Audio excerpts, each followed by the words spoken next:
Good morning, everyone. We will call the February 14th, 2022 Community Redevelopment Agency meeting to order. Hope everybody enjoyed the Super Bowl and is awake and ready to go this morning.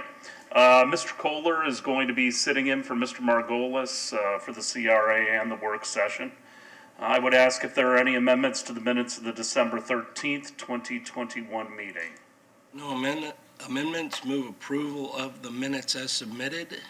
And happy Valentine's Day to our city clerk's office. I'll second that. All in favor? Aye. Opposed? Unanimous. Not the rest of the city? Well, everyone else too. It's a little creepy, Vice Mayor. Okay. Citizens It's to be 8 heard. o'clock. Is there anyone in the audience that would like to speak to any item that's not on the agenda? Seeing none, 4.1. Amend the loan to grant agreement with 949 Cleveland Street LLC for the property at 943 Cleveland Street to extend the agreement to March 1st, 2023 for building improvements to implement the CRA Food and Drink Grant Program and authorize the appropriate officials to execute same. Good morning, Amanda Thompson, CRA Director. Let me get this overhead.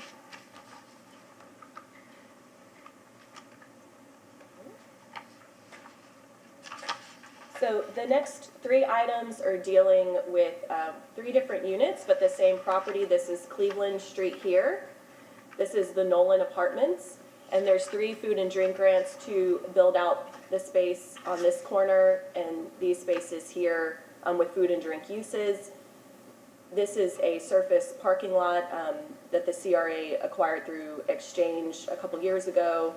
And this parking lot serves Apex, the Nolan, the brewery apartments and co-working space coming in here until this South Washington Apartments is built with shared parking. But what you're going to hear about today will involve 1, 2, 3 sites. So just wanted to give a little bit of context there. So the Food and Drink Grant Program was adopted in 2018. So this project has been going on for quite a while. And several delays due to COVID-19. As you know, I believe you all had a chance to see the properties firsthand that are under construction. And simply what we're asking for today is not a change in the amount of money or the uses, but to give them a year extension in order to complete the project. And while the applicant doesn't believe they need a full year, we want to just make sure they have enough time, given supply chain issues and all of that. And we do have representatives from Envision Development here today if you have any other questions, but that's really the gist of it. Well, I think we all had the opportunity to go and take a tour. It looks like it's going to be wonderful. And as you said, doesn't look like it's going to take a year, but certainly is going to be a nice addition. Any questions? Councilmember Beckman. I just had a comment. I did the tour last week too, and it was fascinating. It looks exciting. It reminds me of the Roost that's in Washington, D.C., across from where my son and daughter-in-law live. But one thing I mentioned to the construction leads as we walked inside is they've cut out a section of the big concrete dividing wall between sections, and it looked like there were going to be stairs, and I think it should be some kind of a ramp. So there's indoor accessibility for ADA between the different levels, especially because the bathrooms are up on an upper level. So that's one thing that I hope, they follow through with, and they made note of.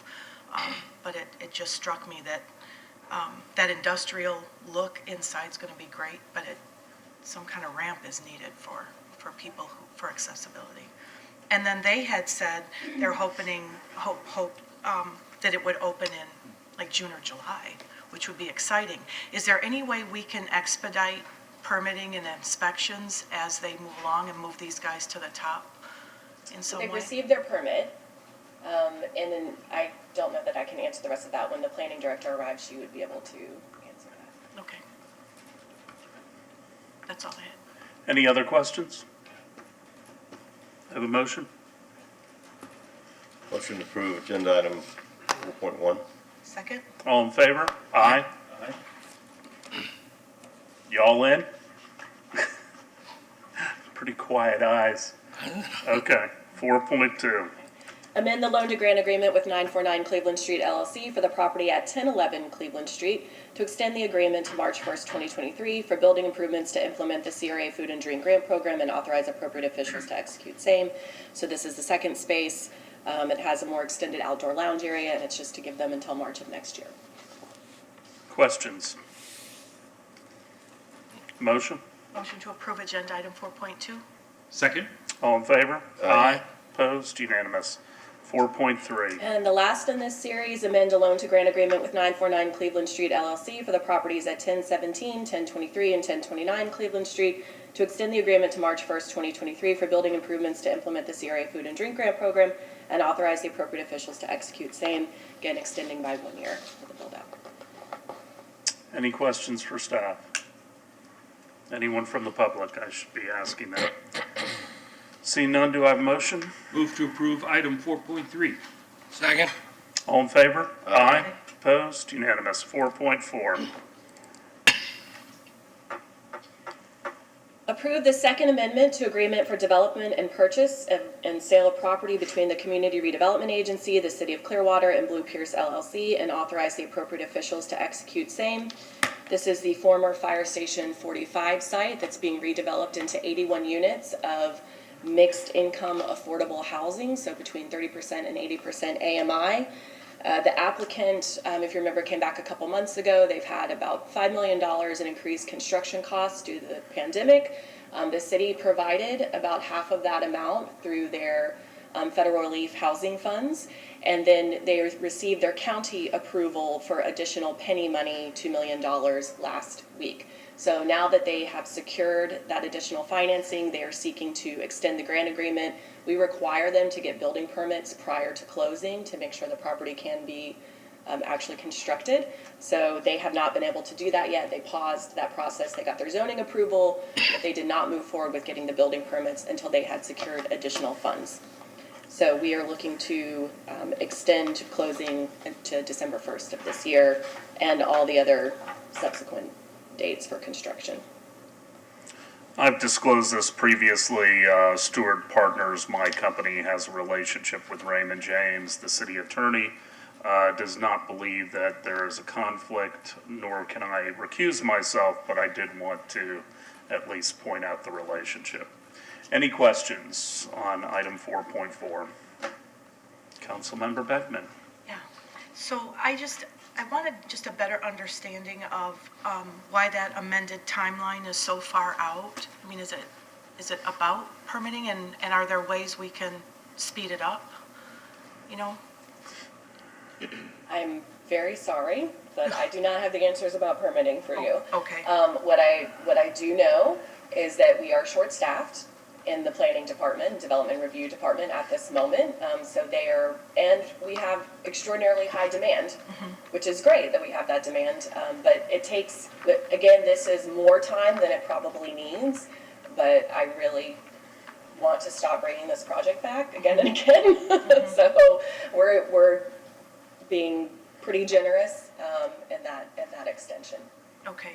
And then we're listed as an additional loan of $1,800,000. The city. The city is, right? And so Correct. can you just refresh my memory? Is this a no-interest loan? How do those things So work? there are two source of COVID Recovery Act funds that you'll hear of, the ARPA money, right, which we're working on a plan. We haven't come back to present that yet as the city with how to spend that $23 million about that it is. And then there's a separate bucket of COVID relief funds that the housing department is administering through HUD, come from HUD. So that money is coming from home money, which is also federal housing and urban development funds, and then the federal relief, so it's a different pocket of ARPA money that has to be used for affordable housing. So those are no interest loans over a long period of time. Chuck Lane would know, I don't know if it's 20 or 30 or 40 years, but it is all federal money that is being used to subsidize the project. Okay, so they will pay it back after, it's a 20 or 30-year note Correct. kind of thing. I didn't see those kind of details. Okay. Right, and just like in your regular life, when you are constructing something that's millions and millions of dollars, you can't pay it all back on day one, right? You want to spread that payment out because you have to generate the revenue from the rents. Okay. And then finally, just as a refresher, can Blue Sky share with us the energy efficiencies that they're incorporating into that development, or that they plan to? You know, just want to know solar panels, hybrid hot water heaters, infrastructure for multiple EV charging stations, garden area, covered bike area, things like that. I believe all those things are included. Would you like Mr. Okay. Wilson to come up and say that? If they're included, that's fine. He doesn't need to come up and say. Just want to make sure those are part of it, right? Are you gonna vote Sure. against it if they aren't? I just want to make sure that, you know, we're transparent and letting builders, developers, and our residents know that these are important priorities for us and that they're included in affordable housing developments in our city. Sure, I'll invite Mr. Wilson up to make that list. One thing I do think along that educational line is if you look at the call for the funding notices for all this federal money, they require all of those things. That's So it's in the federal legislation that if you're building one of these projects, you have to meet Energy Star standards. You have to essentially do green building. It's federal policy. So I guess, Mr. Wilson, if you want to speak to anything you're doing above and beyond the HUD requirements. Sure, thank you very much. Sean Wilson, President of Blue Sky Communities. We have made several commitments for energy efficient features and achieving energy efficient ratings by one of the several different rating services. As to some of the specific items that you mentioned, solar panels, we always try to incorporate solar panels, but it's usually something that we do as a change order because it's not something that is often required.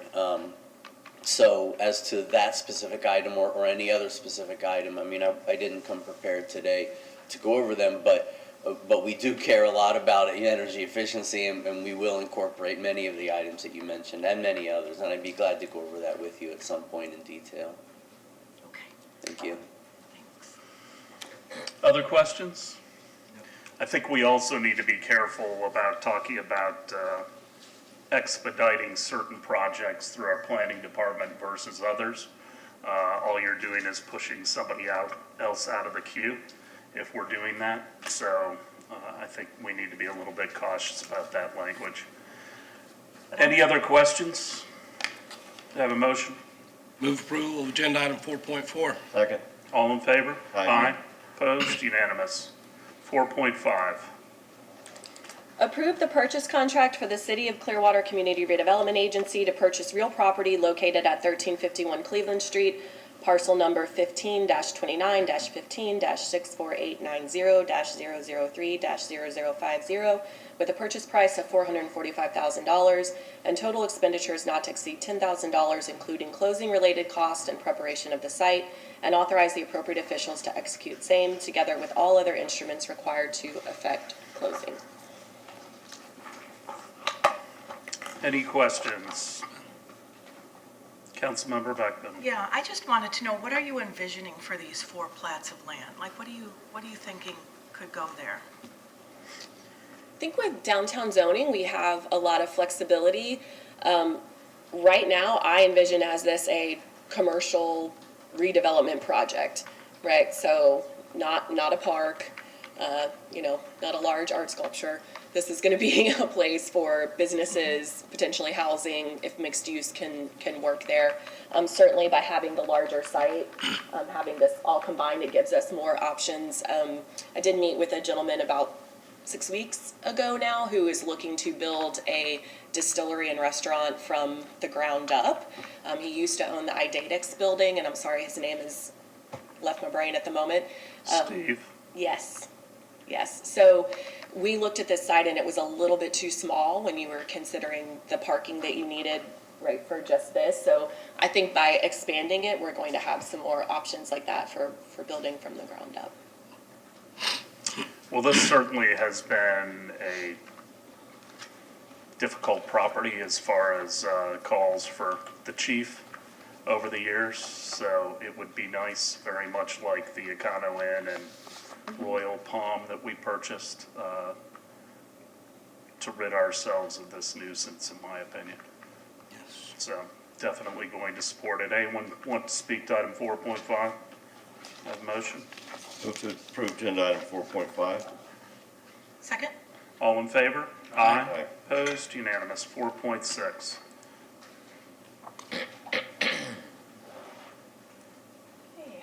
Approve an amendment to the agreement for the sale and development of property located at 1250 Cleveland Street and adjacent properties to Archway Partners LLC to extend the project schedule by 1 year and authorize the appropriate officials to execute same. So as you will recall, in August, I can't believe it was August of last year, we awarded the bid for this property. The developers from Archway are here. They were unsuccessful in sale funding, which is commonly referred to as the 4%. There's the 9% tax credit, then there's a 4% tax credit. These programs are becoming hyper competitive. They were already competitive and they're becoming even more competitive. So we still believe that if we give them another year, that we can increase the density on this project. We're gonna look for some pennies for Pinellas funds.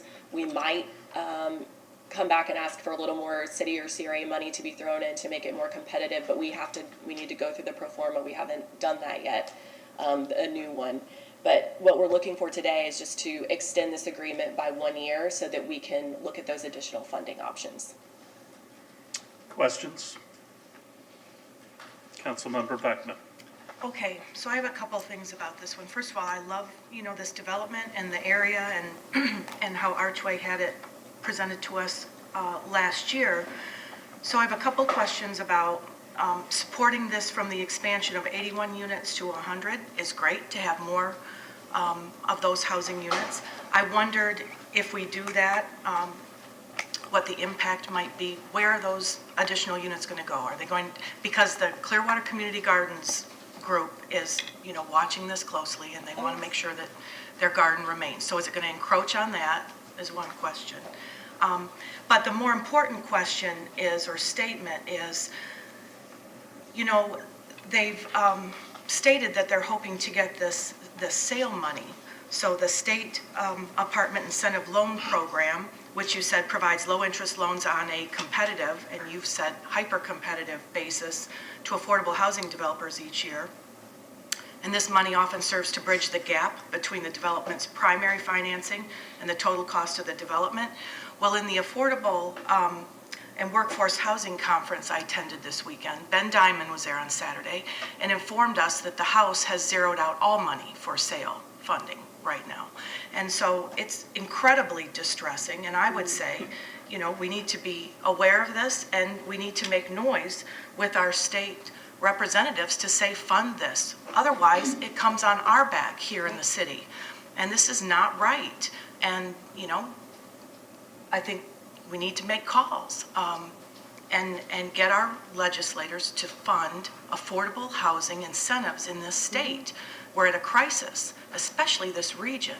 And so to see that as part of this is how we can make things work, it's not going to work because that money's not there right now today, So I found that pretty, it was a frustrating weekend to learn about, to learn more about the challenges we face.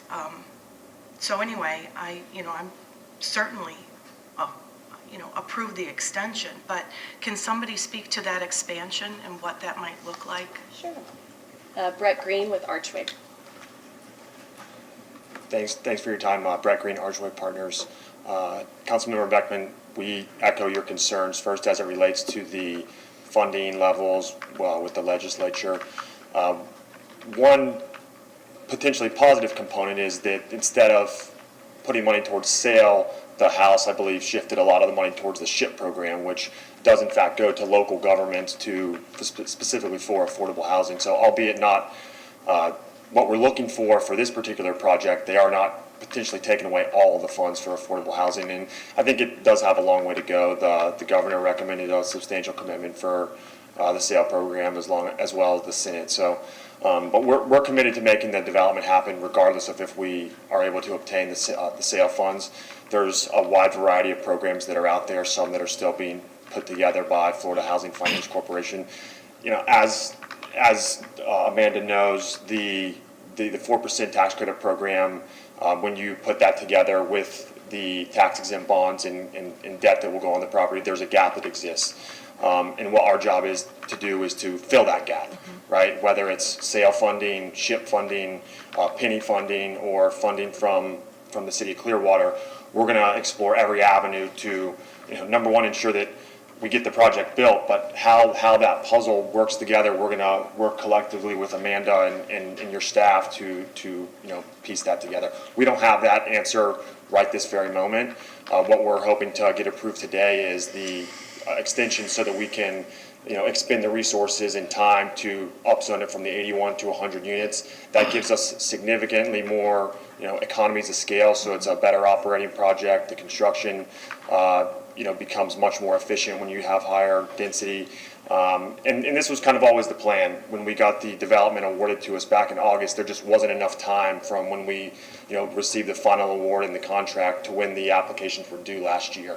That process takes 3 to 4 months to go through the level 1 FLD bonus density program. And so we're, as soon as we get this approved here today, we're going to release our engineers to do all that. We've already done a good amount of the due diligence and investigative work to make sure the site does work for what we're proposing here. And it does.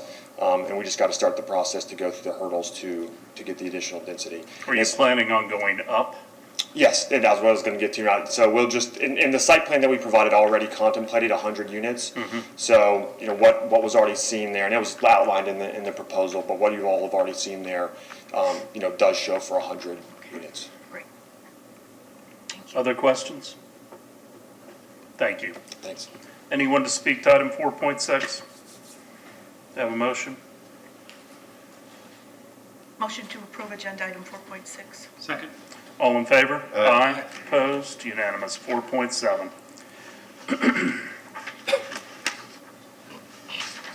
Thank you. So 4.7 and 4.8 are discussion items about 306 South Washington, this site here.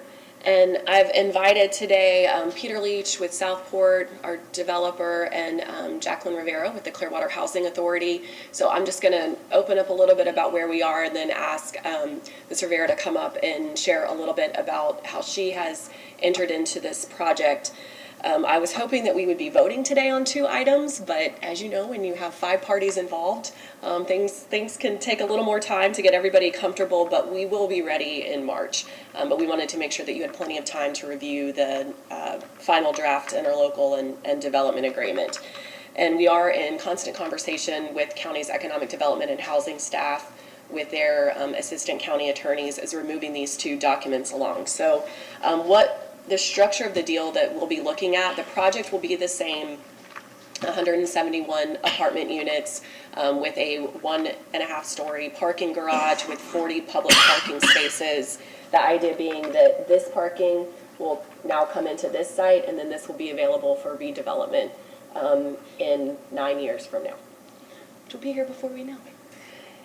So the project itself is still the same, but then what we would look at is Pinellas County Land Trust would be the owner of the underlying land, and they will have to pay taxes on that land. Now, they pass through that cost to the owner of the project, which ultimately would be the housing authority. So Southport will come in, they'll construct, right, they'll get all the design finished, the construction plans, and then the housing authority will own and operate it for all the years to come. Normally, the housing authority is 100% tax exempt. In this case, we have negotiated a revenue sharing agreement, which would be $400 per unit. And let's see the numbers here.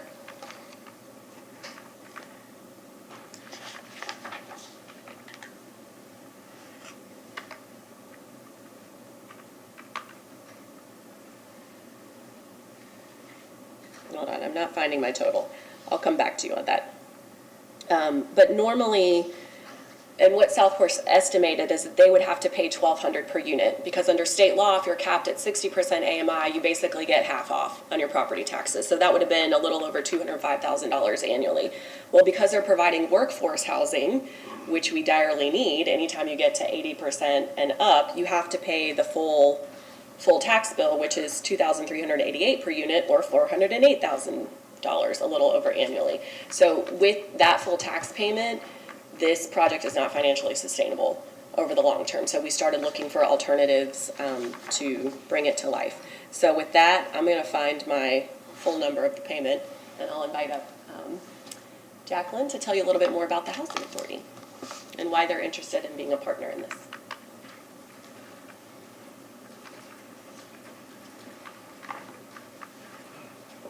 Good morning, Ms. Rivera. Good morning. Thank you, Amanda. Good morning. We were brought into this project, I think Chuck and Amanda gave us a call and told us what the scenario was. Because of who we are, we were created by state statute, Chapter 421. We have an exemption on the taxes. And we have done these types of projects before, where we acquire property or rehab it, we develop it. And then what we have done, CHA, as of 1993, I believe, I've been there so long I can't even remember anymore. We do an 80% at market, 20% set aside for low income. We've done that on our own by issuing bonds because we are allowed to issue debt. And we've been successful at that type of program for ourselves, where we self-subsidize.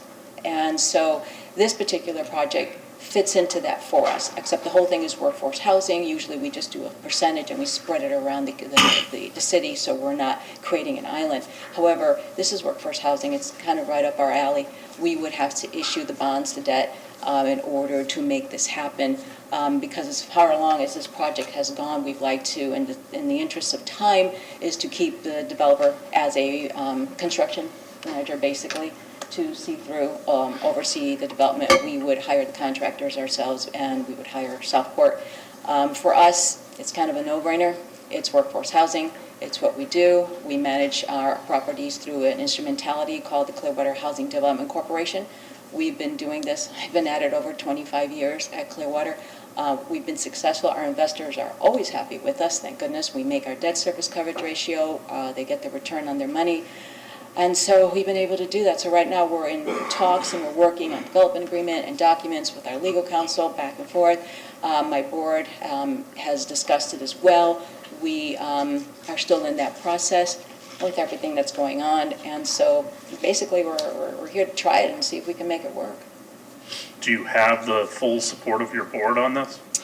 We have a consensus to continue to see what these numbers are going to look like, because at the end of the day, good intentions are great, but if our numbers don't work, it doesn't work. If the numbers could work, this could fit in our portfolio well. We've agreed on that much. But we still need to finish because numbers keep moving up and up and up in this scenario. Trying to keep something affordable, it's tough. So I think by the first week of March, our numbers will be updated again from everybody, our operational costs, construction costs, and the cost to issue debt. We're working on that. So just to up the numbers, because the last time we did them was probably around August. And so as soon as I know, and we've gotten through March, and we see where this is going, the board will have to issue me a resolution to, if they're in agreement with this, to move forward. But So right we now, expect to see this back April, May timeframe? well, we're getting our numbers in March. Definitely no later than May. We don't have a CRA meeting scheduled for April right now, but we will do a special called meeting if we have this information ready to go. Okay. And our board meets first week in April, so I'll see at that point if I can attain, if they will be willing to give a resolution. But right now, they're all ears on the research part at the moment. Mr. Leach, you have anything to add? No, not really. Working with this housing authority, I If you're going to talk, I need you to come up front. could face you. If you could just state your name for the record. Peter Leach. Hi. Good morning. How are you? The good news about this is that I think that most of you approve or recognize how good your housing authority is. It's one of the best in the state, and particularly for doing development work. I think that this project and its potential and what we're all after fits their ability hand in glove.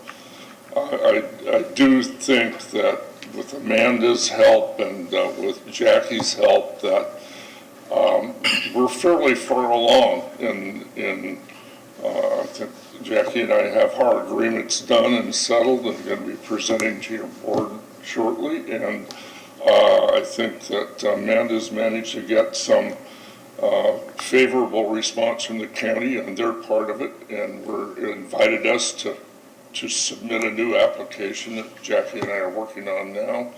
And that's the first favorable thing we've heard from them after they went through all of the people they had to talk to get a similar approval based on the application for moving ahead with the county part, which is very substantial. Very good. Any questions from Ms. Rivera or Mr. Leach? Thank you. Thank you, sir. All right, well, we will look forward to discussing this further, hopefully in the April timeframe. 4.8.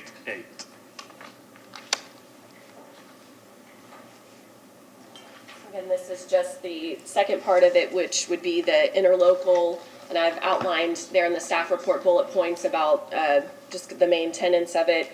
So the revenue sharing would be a little over $68,000 a year, that now all of the funding will, 95% of that funding will come to the CRA for the next 12 years.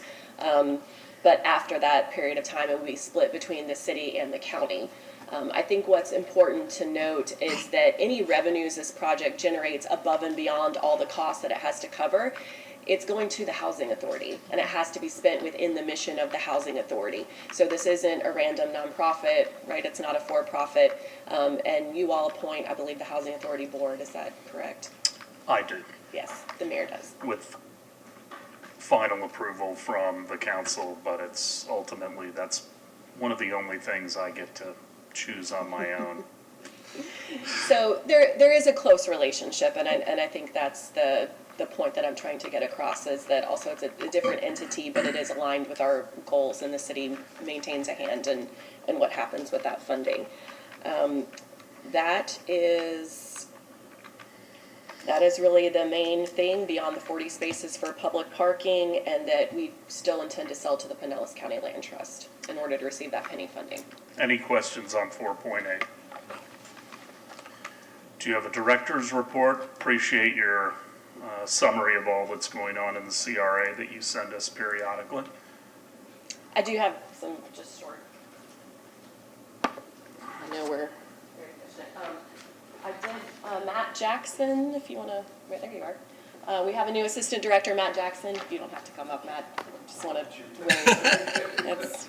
This is Matt. You'll see him a lot more, and I know We you all saw know him at Matt. the Nolan. Yes. So We are thrilled. congratulate to him have on his new position and wish him luck. Yes. Parks and Rec will miss him. I know. I feel bad, but not bad enough. Sorry, Jim. Cleveland Street closure. I let you know that we had our meeting with the 400, 500 block property owners and merchants last Friday. That meeting went extremely well, and we will be getting back to them via email and at another meeting on April 8th in terms of what enhancements can happen on Cleveland Street. But I would not be a good public administrator if I did not give you a heads up that this will continue to be an evolving conversation. There's trade-offs, south side being closed, north side being open. We let the businesses know you cannot base your business model on having access to the street. We still have to provide services on the street, so we just wanted to be very clear about that you all are very supportive of the indefinite closure, but you shouldn't, go to sleep at night saying, I'm gonna put my table in a street every single day. For the Downtown Coordination Committee, after talking with all parties involved, the Downtown Development Board has decided that they'll continue to hear funding requests and invite people to come to their meetings. The CRA is going to host quarterly coordination meetings for anyone and everyone, groups, residents, otherwise, that want to coordinate on activities happening in downtown. I will say the Downtown Development Board had a very positive meeting last month where they're bringing their own ideas and stepping up and kind of taking more ownership about what's happening in downtown, so that's really good. I also met with the CEO of the Downtown St. Pete Partnership last week, Jason Mathis, and he was working in Salt Lake City prior to coming here for 10 years, so he has offered to, meet formally, informally with this group if we want to have conversations about how do you work with large institutions in downtown. Last thing is the North Greenwood CRA planning meeting will be happening on February 24th. And there is some confusion. I was on the Kelly show and people thought it's already been created. It has not yet. It still has to do a redevelopment plan. So we encourage everyone to get involved in that redevelopment plan. And then, once that's adopted, an official CRA is created. That was all I had today. I'm happy to answer any other questions. Vice Mayor and then Councilmember Albritton. Amanda, I have a question. Where are we timeframe-wise on the grant that we gave to the individuals for the corner of Chestnut and Myrtle? Sure, that grant expires at the end of May. Because I'm personally, the more I look at it, the more I drive by there, and absolutely nothing has happened to this point. It's time, I would love to see us take that money back, especially one of the agenda items here today, 1351. If we're going to buy the idle spur, make a better piece of property, and have someone, willing to come in with a commercial operation, I think that would be money much better spent on a development and an opportunity like that. 18 apartment units is not moving the needle in my book. And the fact that the lack of progress that property has made makes me even more galvanized in that feeling. So that's personal opinion, but I think we could better spend that money than on that property in 18 units, period.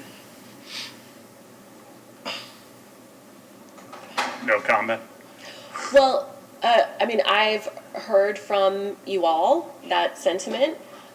So I will not bring it back for extension unless I hear from you all that you would like it brought back for extension. If it's not extended, the agreement expires. But we haven't, I've heard complaints from them saying that they have had delays in our planning department, which I've been told are not accurate, and then that there's also an issue with the cross-parking agreement with Walgreens. Are those still the case, to your knowledge? It is true that they've had difficulty with the access agreement with Walgreens, which is very typical anytime you're dealing with a national chain realtor trying to find the right person who has the authority to sign the piece of paper. And that's true. In my opinion, based on the records with Planning and Development Department, is it hasn't, I don't know that the project's been a priority, right? There have been COVID delays, certainly, right? Finding and retaining your architect. They had to go through 2 contractors for demolition before one finally stuck. But they have had 2 years. So also to not have a building permit after almost 2 years, I think we have to, question. So not that, I want you to hear my pros and cons thinking out loud up here, but I will say it's a highly visible corner. We certainly have the funding. We would like to see it improved. I also believe that they have the funds to do a project, maybe not that project, but this was an incentive grant. So if you remember, they showed us the plan that they would do without the incentive was commercial on the bottom, 1 floor of residential on top. With the incentive, allowed them to add an extra floor of residential. So this is, it's an incentive. It's not a must-have. Councilmember Albritton. Well, you've answered my question. That was my concern. Very visible corner, seeing it all the time, nothing happening. But I think my questions have been answered. Councilmember Beckman. That was one of my list of questions too, so I'm glad that was answered. I had some questions. Can you give us any updates on, I think one of our last meetings, there were 11 new businesses like axe throwing, the dueling pianos, some of those. Can you tell us, give us an update on those? What's going on with some of the other properties downtown, like the old telephone building, that Dunkin' Donuts building? I'm seeing some activity going on there. So those 2 things. And then the last thing I had was, I'd really like to know what we can do about the properties that are on North Fort Harrison that are across from the Church of Scientology's Way to Happiness and those buildings. So I looked them up and they're like 26 or 28 North Fort Harrison, 40 North Fort Harrison. These storefronts are empty. They're full of trash, literally trash. The storefronts, and so I just wanted to know what tools do we have available to get owners to improve the appearance of those things. You know, is there code violations? I mean, it's just horrific. It's been horrific, and it falls within the CRA. I want to know what we could do. So I'll allow the city manager. Mr. Jennings? Yep.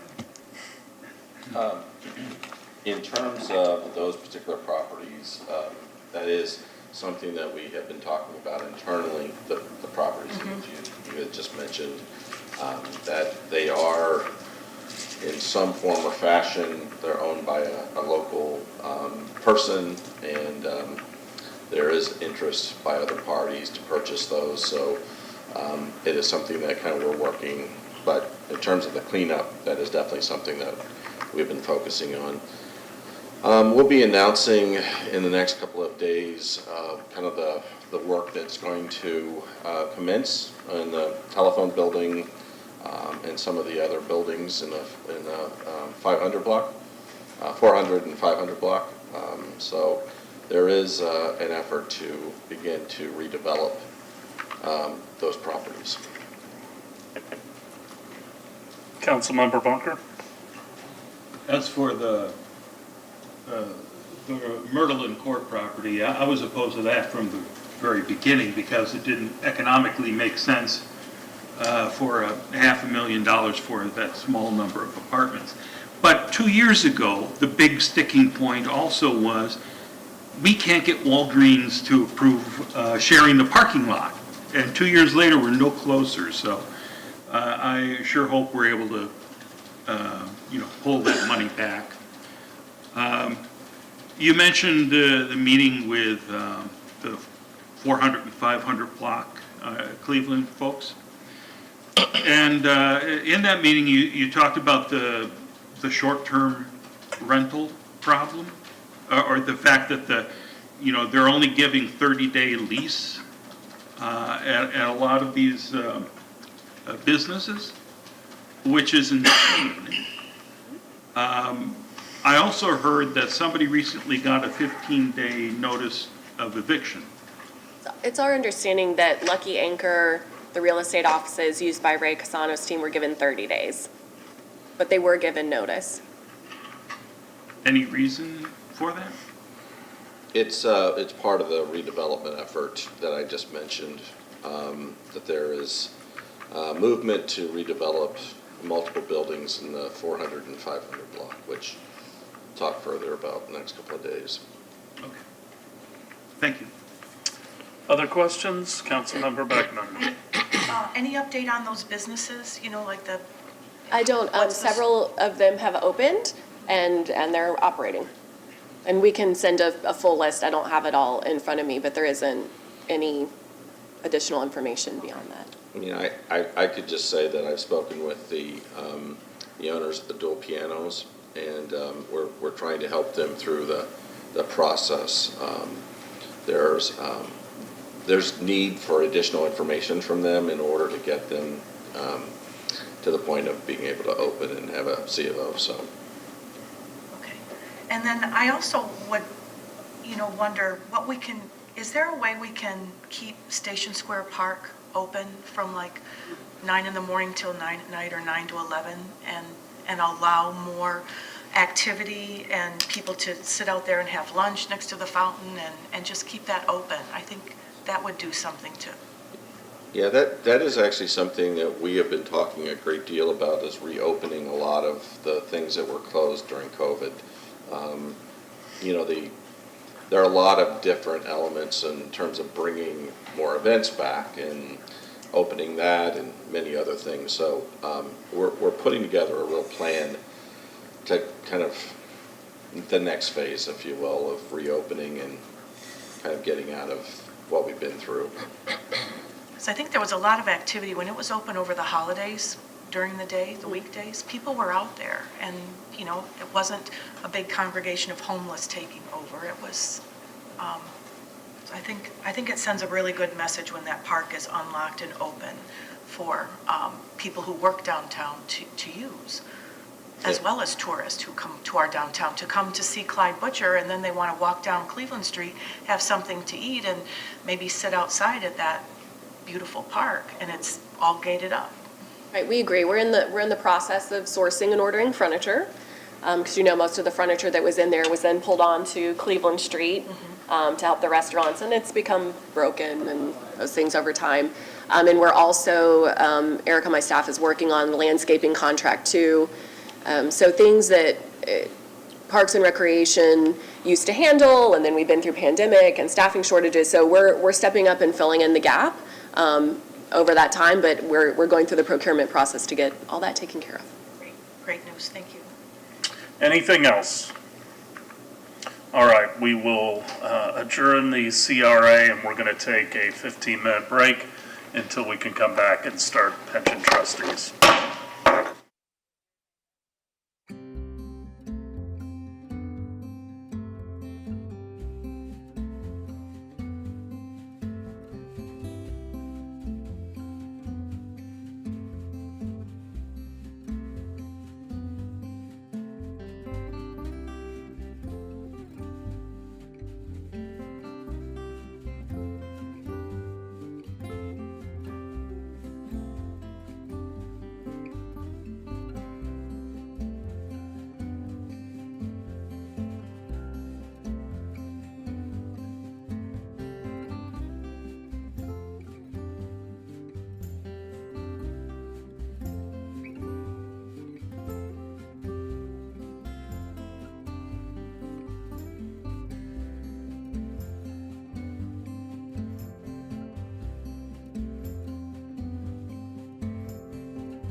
Good morning, everyone. We'll call the February 14th, 2022 Pension Trustees to order. I would ask if there are any amendments to the minutes of the December 13th, 2021 meeting. Move approval of the minutes as submitted? Second. All in favor? Aye. Opposed? Unanimous. Any citizens to be heard for items that are not on the agenda? Seeing none, item 4.1. Good morning. A request to approve the new hires for acceptance into the pension plan as listed. Any questions for Ms. Boyer? Motion? Move to approve agenda item 4.1. Second? All in favor? Aye. Opposed? Unanimous. 4.2. Request to approve the following request of employees to vest their pension as provided by Section 2.419 of the Employees Pension Plan. Any questions? Anyone to speak to this item? Do I have a motion? Motion to approve agenda item 4.2? Second? All in favor? Aye. Opposed? Unanimous. 4.3. Request to approve the following request of employees for regular pension as provided by Sections 2.416 and 2.424 of the Employees Pension Plan. Any questions? Anyone to speak to this item? Motion? Move to approve item 4.3. Second? All in favor? Aye. Opposed? Unanimous. 4.4. Request to grant a death benefit as provided by Clearwater Code of Ordinance, Section 2.420 and 2.455 of the Employees Pension Plan. Any questions? Just our condolences to the family. Yes. Understood, thank you. I have a motion. Move to approve agenda item 4.4. Second? All in favor? Aye. Opposed? Unanimous. And 4.5. Request to approve beneficiaries to be granted a death benefit as provided by the Code of Ordinances, Section 2.420 and 2.455 of the Employees Pension Plan. Any questions? Anyone to speak to this item? Do I have a motion? Motion to approve agenda item 4.5? Second? All in favor? Aye. Opposed? Unanimous. Anything else, Ms. Boyer? No, sir. All right. We'll adjourn the pension trustees. Call to order the work session for February 14th, 2022, item 2.1. Approve a contract purchase order to Synergistic for the creation and implementation of a municipal energy savings program. Good morning, Mayor, Council, Sheridan Boyle, Sustainability Coordinator. In order to reduce its greenhouse gas emissions and meet the goals laid out in Greenprint 2.0, the city has committed to increase energy efficiency within its facilities. Request for Proposal 1520 was issued to receive proposals from companies that could achieve energy savings through data-informed behavior-based changes to maximize building efficiency while maintaining fiscal responsibility. A staff committee reviewed proposals received from 3 interested companies, and Synergistic was ranked highest in its ability to meet the city's requirements. Synergistic has worked for over 34 years to help more than 1,450 organizations across the nation reduce greenhouse gases and save money in electricity, natural gas, and water costs. The company achieves such reductions by applying advanced technology and behavior-based conservation programs within buildings, as well as embed full-time on-site energy specialists to ensure all equipment and operations are working at peak efficiency and optimization. At the direction of council, staff discussed alternative financing structures with Synergistic. Rather than the previous proposal of a 50-50 split of the savings achieved through energy reductions, another option Synergistic offers their larger clients is a fixed fee rate, in which the city would pay a fixed amount each month and keep 100% of the additional savings experienced above this fixed fee amount.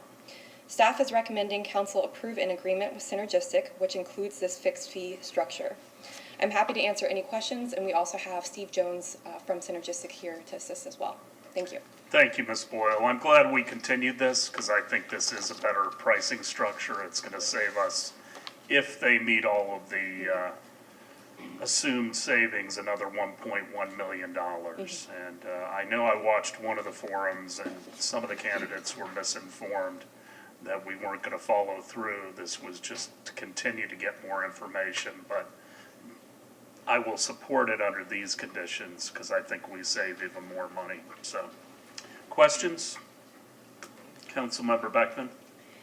Yeah, so I have some questions about what's, and this is more for the synergistics person, Sheridan probably, but what's the incentive for synergistics to do more? Once they guarantee that they're going to save us, 50,000, or is it 50,000 our monthly fee,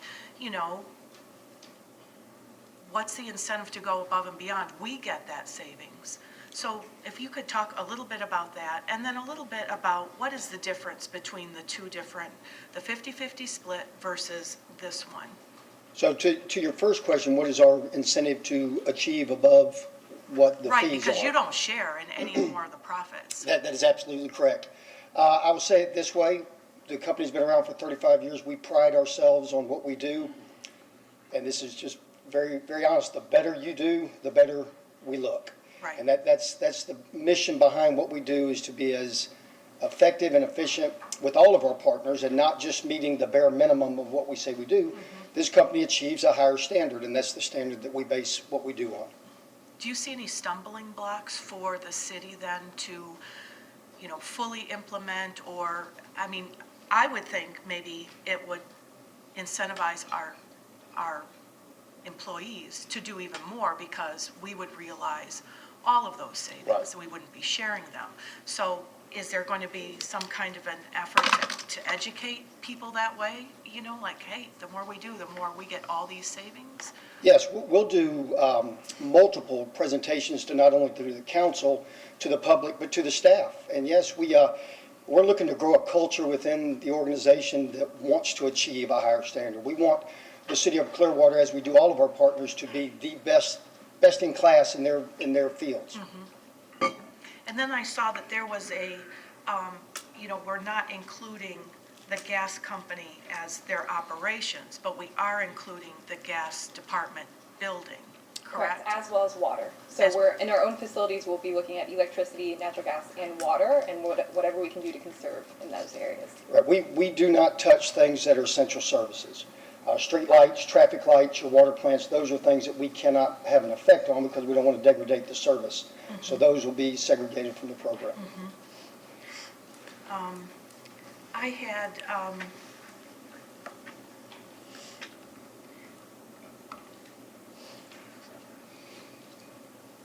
a couple of things about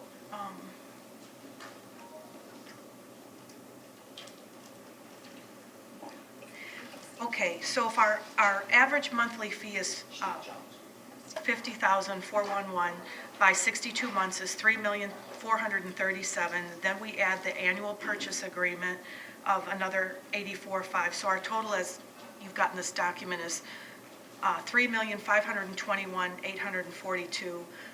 That's our cost. And then in that contract, you're saying we're going to achieve about $4 million in savings.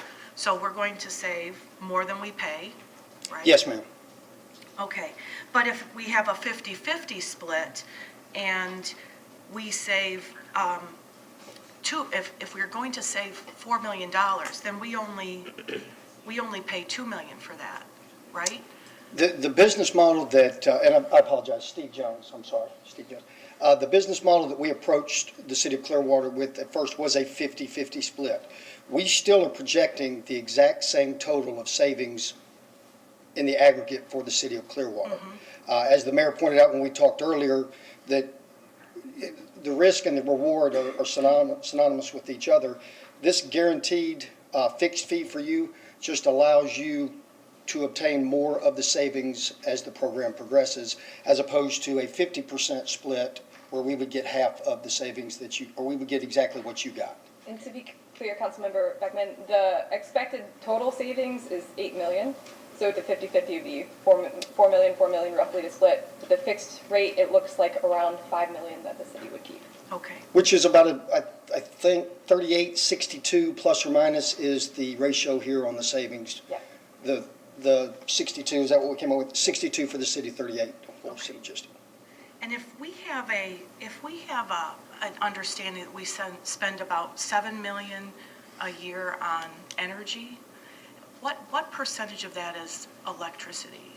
Do we have it broken down into gas, water, for our utility? We do. I don't have it with me, Okay. Sheridan. Do you know I don't that? have it off the top. The lion's share is electricity. Okay, and then if we omit the cost of electricity to run all those wastewater treatment things, are we saving then at least 25% of our electricity cost minus all that big stuff? Yes, ma'am. This 8.2 million is strictly the utilities that we can affect. We have basically bifurcated the other parts out, so this is exactly what we're going to be touching. Okay, because one thing I look at is, so this is behavior and that hyper monitoring.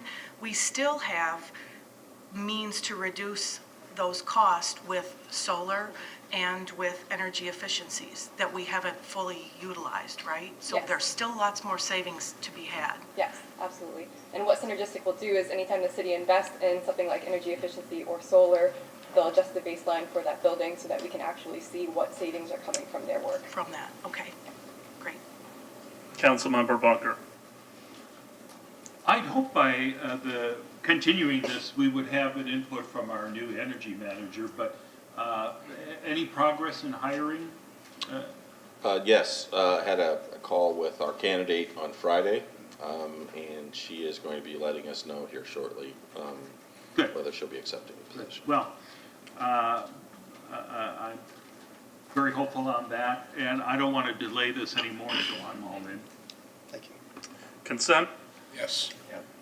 You had something to add? No, I was just going to agree with you that I think this is a better way to do it. I had some concerns before, and I'm glad that we put it off so I can really get into exactly what, the savings would be. And this is something we can monitor as well on, a monthly basis, and I think it's a good thing. Thank you. And we very much look forward to your energy manager coming on board. When that person, he or she is hired, we will send 2 or 3 people down here and spend a couple of days and kind of start from the beginning with that individual to let them know, the benefits of what we're bringing them. And I thank you for bringing your folks in for those individual meetings to talk about the thank different you. pricing structures. Yes, sir. All right, 3.1. Authorize staff to initiate a foreclosure action against the mortgager on property located at 408 Mine Street, Clearwater. Good morning, Denise Sanderson, Economic Development and Housing. So as you know, we utilize state and federal funds to provide loans to income qualified and responsible borrowers, typically in the form of down payment assistance and closing costs. However, in 2004, the city funded the demolition of the subject borrower's previous home due to its condition and provided a loan for the construction of the new unit. Unfortunately, in that same year, the borrower fell behind on payments and remained in default until it was recast in 2012. Again, the borrower quickly defaulted, and city staff again modified the loan in 2015. In addition to the balance of the note, staff has been unable to obtain proof of homeowner's insurance, and escrow has been exhausted, which means that we may be on the hook for property taxes should they remain unpaid. In 2017, Council approved the Department's Affordable Housing Loan Foreclosure and Loan Forgiveness Policy, which is a mouthful. It is attached for your review. The policy prescribes the steps that staff will take to modify loans, prevent foreclosure, and the like.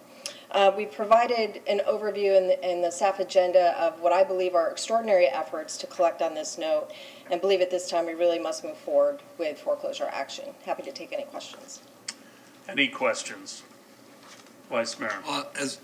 With the information, I appreciate all the information in the summary. I mean, the history on this property, in '03, it was determined to be, they initially wanted to rehab the property. It was determined that it was non-rehabable, so it had to be torn down and build a brand-new home on the site.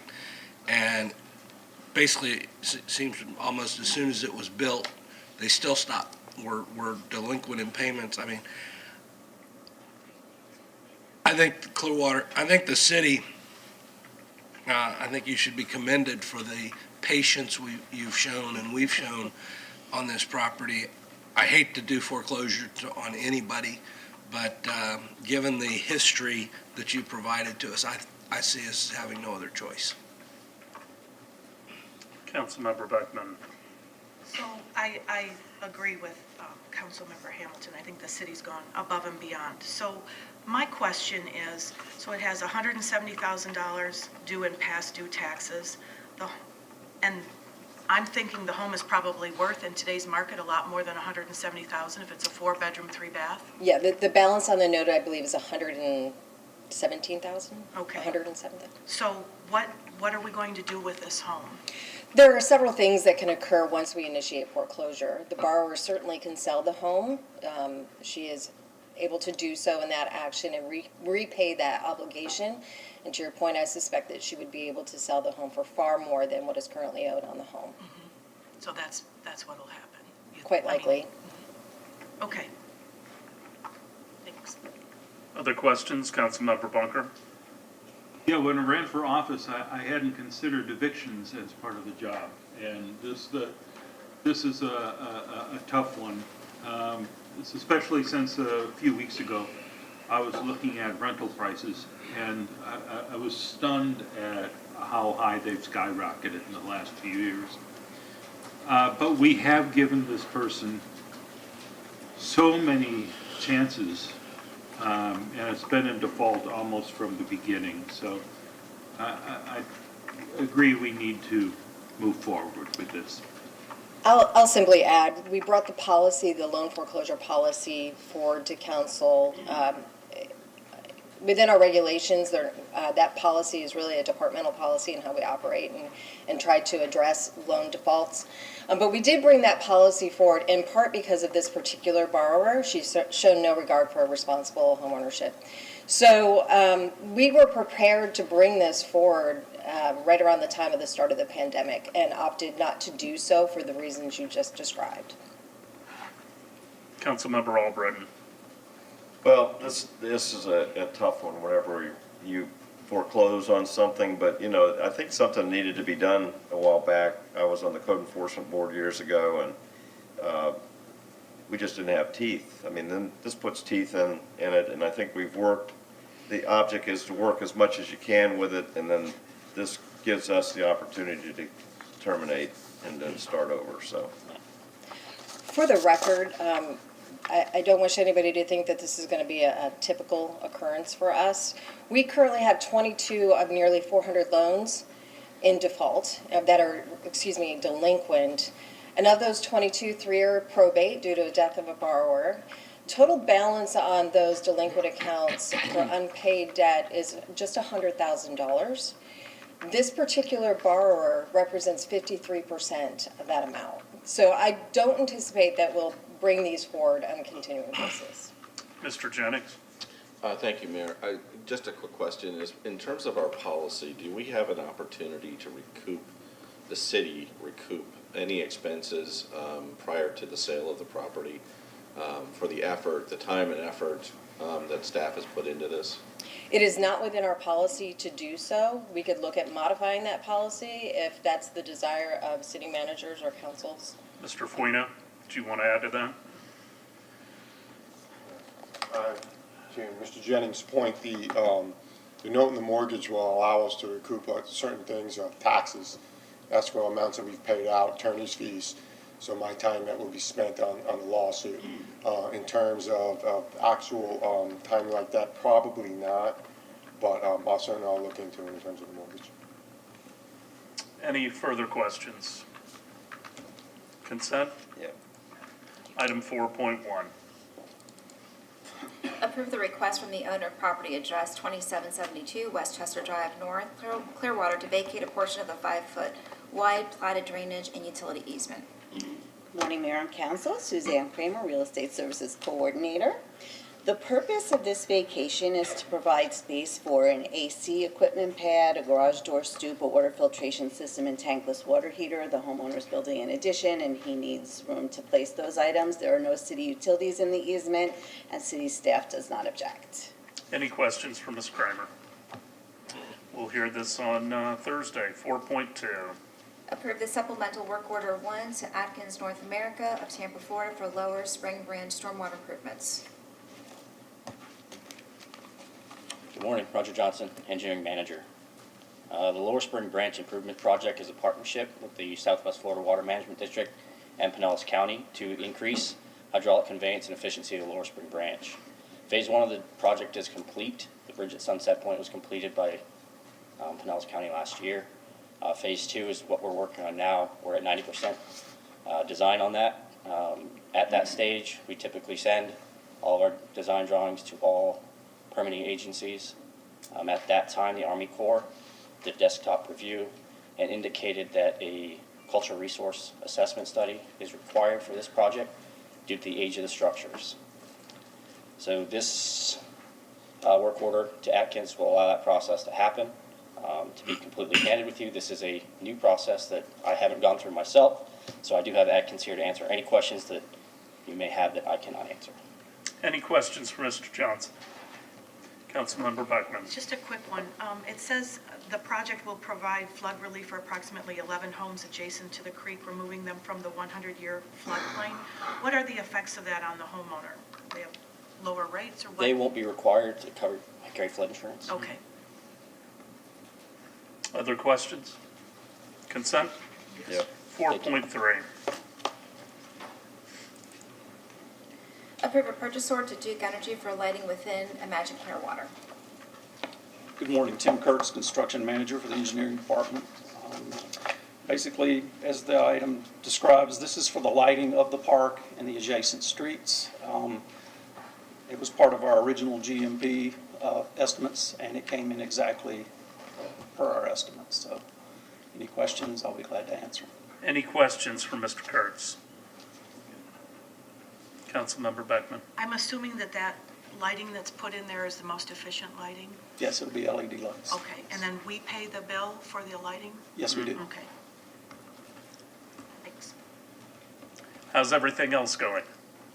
Today, things In are the going park. very well. Yes, we're starting to see a little more vertical construction. I think in upcoming weeks, you'll start seeing a lot more. Okay. Foundations are going in. Very good. That's what we like to hear. Consent? Yes. 4.4. Approve the conveyance of a distribution easement to Duke Energy Florida, LLC, over a portion of the Seminole Boat Ramp at 302 Seminole Street. Hello again, Suzanne Kramer, Real Estate Services Coordinator. The proposed distribution easement will allow Duke Energy to have the property rights needed to install and maintain their equipment within the easement, and the engineering does support the distribution easement. Any questions? Consent? Yes. 4.5.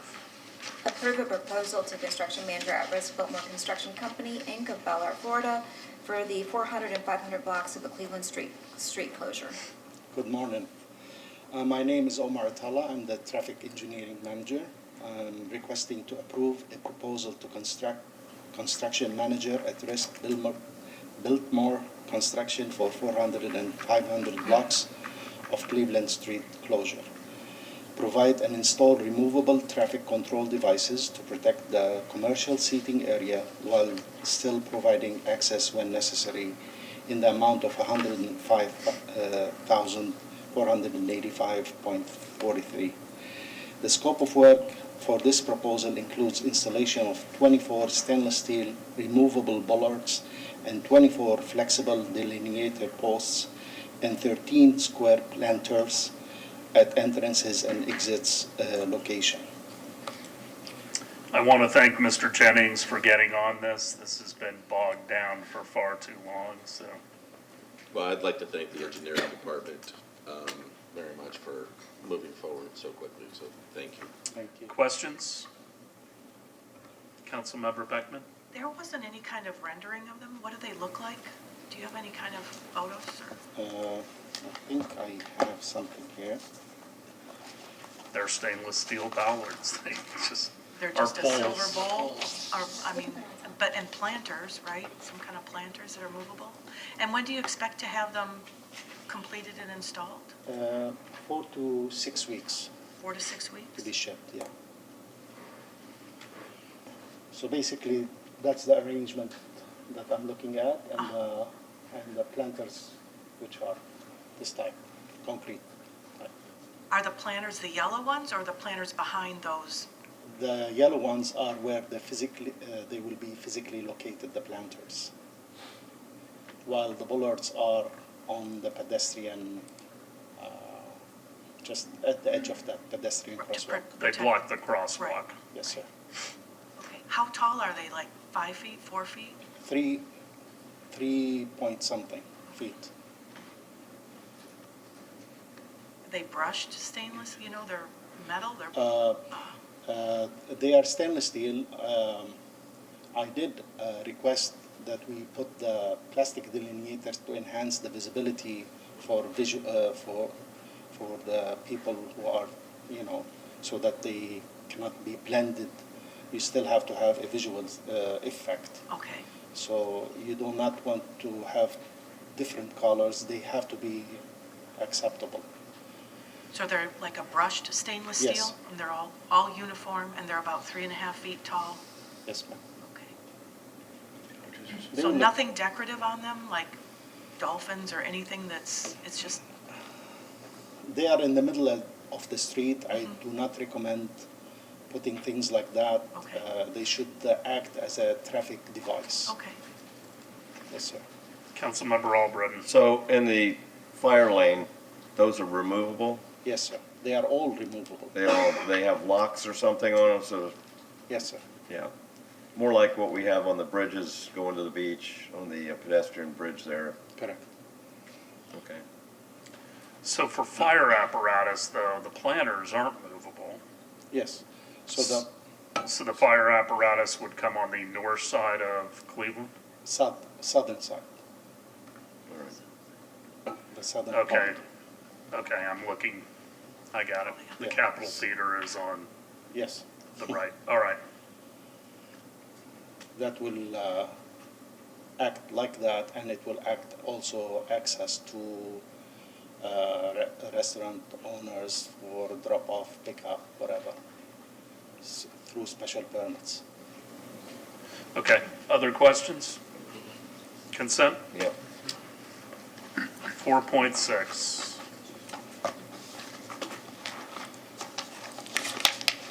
Request FDOT to limit safety concerns on Drew Street by lowering the speed limit on Drew Street from Saturn to Myrtle Avenues.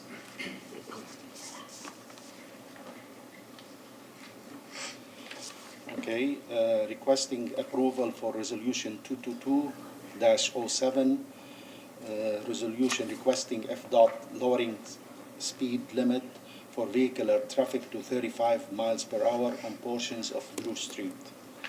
To further communicate Fdot the city concerns in addressing reported crashes along that state road, addressing local resident requesting to improve overall quality of life in the subject area along Drew Street from east boundary of North Saturn Avenue to the west boundary of Myrtle Avenue. Well, I'm all for sending this resolution. I just want us to have realistic expectations. Just because we request something of FDOT does not mean that they are going to follow through on it. And Chief, if you wouldn't mind coming up.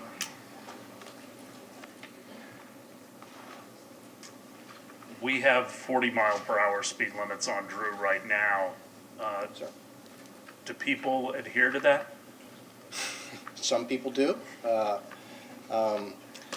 Speed limits are funny. I mean, they always tend to have a little bit of creep, up to about 5 to 10 miles per hour tends to be the tolerance that you'll have within the speed limit as far as the aggregate. I think the most recent data that our traffic engineering put together really showed their level of compliance was a little higher than we thought. I believe it was 95%, somewhere in that neighborhood. So our level of compliance was, in my mind, a lot better than I thought it'd be based on that research or that data. We've been doing some additional enforcement details along that, and I think they've been very productive. It definitely, at the 40 miles per hour, those narrow lanes make it feel like cars are going faster than they're going than they necessarily may be as far as just a comfort level. But with traffic, in my mind, you can do all the enforcement you want. You can take any corner, any street you want, but the moment you leave, it's going to always have a tendency to creep back to what it originally was. So, finding a speed limit that the engineers and everyone feels comfortable with, and then having regular reoccurring periodic enforcement to support it is what the right formula is in my mind. Hopefully that That's answers why your we question. do traffic calming in neighborhoods. It's there 24/7, 365, right? It just, in some ways, though, that may punish the 95% that are following, that are driving within the tolerance, though. Right. because- Questions, comments? Councilmember Bunker and then Beckman. There was officers outside my neighborhood a couple nights ago, and I got caught doing a rolling stop. I apologize for that. I'll be paying my ticket soon. But it's, I was happy to see them out doing the patrol. And just for information, we do tend to, when we do surveys, traffic monitoring surveys, as traffic engineering, we share this data with the police so that they do effective policing. If they see patterns, because our survey captures a week, they basically address the issue as the survey shows. So we are collaborating between the two departments effectively. Councilmember Beckman. I just wanted to say thank you to the staff for composing this resolution, and it's a little stronger than just a letter, and hopefully Fdot will lower that speed limit, and then residents can see if that's really going to make a difference. That's what they've been asking for, and we'll see that with, enforcement from our police officers, and then that creep will be at a lower level, right? If it's set at 40, the creep might be 45. If it's set at 35, maybe we can get it down and it's safer. And hopefully the crashes and accidents that happen along there will be reduced as well. Ultimately, that's what we want. Yes. Councilmember Albritton. So this should show that the council does listen to the neighborhoods, and this is where, we're going to try to make this happen while we're working on the entire Drew Street problems. I just wanted to put that out there because it seems like I'm being the incumbent in this race. Everybody says we never listen to neighborhoods. So this is an example of what we do, and we hear you, and we're going to try to make this work. So that's all I wanted to say. And engineering will follow up with Fdot on the issue to see whether there are measures, effective measures that can be accommodated. Vice Mayor. Well, I'm good with this resolution, and I hope Fdot will listen. I think 35 is, as the chief has said, when you see for the average driver, when you see 4 lanes, 2 in each direction, you automatically think it's a little higher speed limit than if it's 2 lanes or something of that nature. But, with proper signage and whatnot, I think 35 is good. Along what Councilmember Albritton said, though, we do listen to the neighborhood. We can't always do everything the neighborhood wants. And I've said all along, a lot of neighborhoods come forward, I want speed bumps in my neighborhood to slow people down. And, my position on that has always been, speed bumps are a wonderful thing in the neighborhood to slow cars down. The very small minority of cars that are speeding through a neighborhood, but when you're at home and you yourself or a family member needs a 911 response, every one of those speed bumps slows down the response time. And at a time when seconds matter, all those speed bumps cumulatively increase the amount of time it takes us to get to you. So consider that. And I can also tell you that auto repair, fixing the transmission on one of our fire trucks that has to go a little faster than it should over one of those speed bumps, costs a lot of money. So there's always, all of these factors are what we are charged with considering, not just, oh yeah, let's put speed bumps up to slow a few cars down going through a neighborhood. So, we do listen to neighborhoods. We understand their concerns. We can't always just absolutely capitulate to what they want. So. That is what it is. All right, we will hear that on Thursday. 5.1. Thank you. Approve Thank a you. proposal from Biltmore Construction Company, Inc. of Bel Air, Florida, for the construction of Fire Station 46. Good morning, Mayor, Council. Scott Ellis, Fire Chief, Clearwater Fire and Rescue. The item before you is to request the approval of the proposal from Biltmore Construction Company, Inc. of Bel Air, Florida, at the guaranteed maximum price, GMP, of $8,346,771 for the construction of Fire Station 46. Before I go on, I'd like to introduce the team that's been working on behind the scenes over the last several years to try and come to where we're at now. From engineering, we have Jeff Walker and Tara Cavett. From Wanamaker Jensen, the architect, Jeff McDowell. From Biltmore, we have Ron Kupler, Brian DeWitt from City Clearwater Parks and Rec, and Sheridan Boyle from Sustainability Coordinator. If you please, because it's a complex project from day one, as well as spanning several council changes and city administration changes, I think it would be best with your approval if I go back briefly to where we started and how we got to where we currently are with this station. There are two absolutes I've always found in the fire service in the 40 years that I've been in it. If there's not a fire station in a community right now currently, then trying to put a new one in that community, the community doesn't want it. Even they don't want it in their backyard. Move it down the street, that's fine, but they don't want it in the backyard.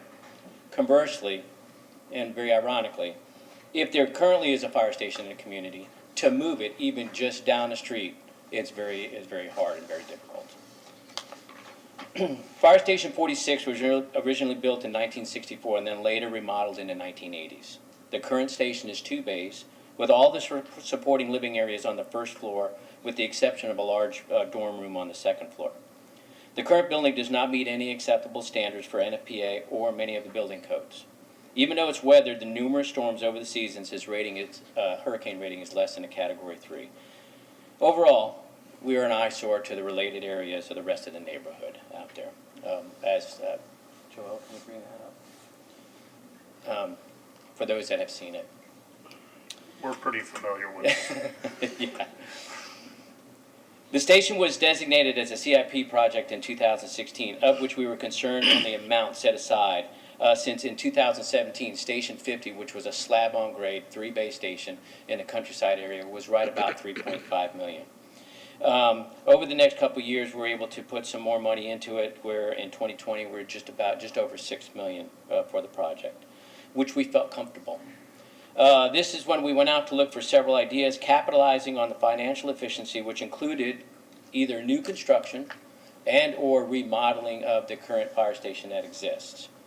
With that, an RFQ was sent out, and Wanamaker Jensen was awarded the contract. And they were awarded the contract because of their out-of-the-box thinking. We needed a firm that could take this postage stamp area and really make it look like it's going to meet the needs of what we needed.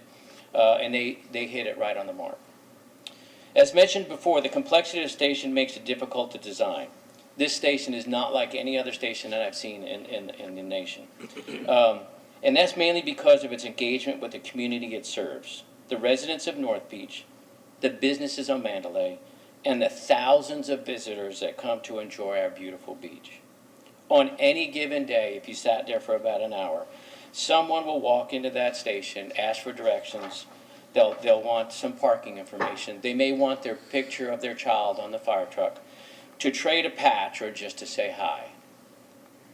The other key question for the station as we look through it is it located in the right spot? The current station is iconic for that entire neighborhood. And it's hard to put on a spreadsheet in regards to the value that it provides. Time and time again, I've heard from not only Clearwater Beach citizens, but also those in other areas of the county and in other counties. They just say, just go to the fire station, turn left. There's a parking access there. There's beach access there. They don't know the address. They don't know the street. They just know you turn left at that fire station. They even know the fire station number, Station 46, as well as all the restaurants that they could go to. Or if you passed by the fire station, you went too far. So it became an iconic component of the North Beach area. Also, numerous times that are well documented, that people on the beach, citizens on the beach, know that just over that sand dune is a location where they can get help. This has contributed numerous successful rescues, including those of the marine life, who are our neighbors to the west. On any given day in early spring, when the stingrays are prevalent, you can see 6 to 10 people lined up on the apparatus bay at Station 46 with their feet in the warm buckets of water, trying to reduce the effects of that sting. Lastly, as we found out later during the process, as we looked at how we're going to locate this building, Beach by Design guidelines does not allow new driveways to or from and off of Mandalay. So as we looked at this, it became more apparent that this was the right spot for it. So any place else would have put our units coming out onto side streets as for access for response, which would increase our response time. In the first design, Wanamaker Jensen was able to incorporate the need with the design of the station in a single-story, two-bay station elevated in the middle of the park. And the biggest reason for that I was looking for is I did not want to lose that interaction between the firefighters and the public. Once you go to a two-story station, for whatever reason, we lose that. It's separated. Station 45, Station 44 on Sand Key. Very unwelcoming, and we lose that interaction between the firefighters and the citizens that come by. So I was looking for where that we definitely did not want to lose that interaction. However, I'm sorry, this also provided the ability of the current station to operate until the new one was built. So when we moved it into the first design, into the center, this station could still operate and not have to worry about moving until after the construction was done.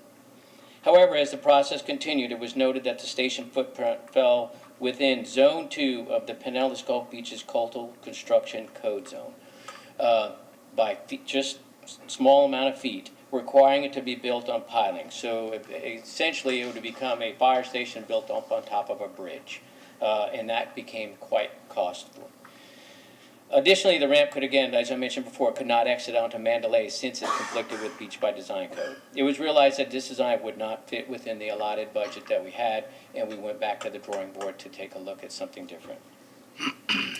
The new design was to rebuild, as you see it now, the next one, if I can get to that one. Design allowed for overcoming some of the previous mentioned issues with the Coastal Construction Code, the Beach by Design Code, and also FEMA flood requirements.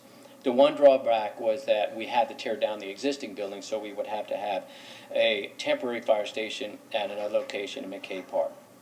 As this design started to come together, it was noted that the close proximity to the Parks and Rec storage facility would not only be an eyesore, but also a fire code issue.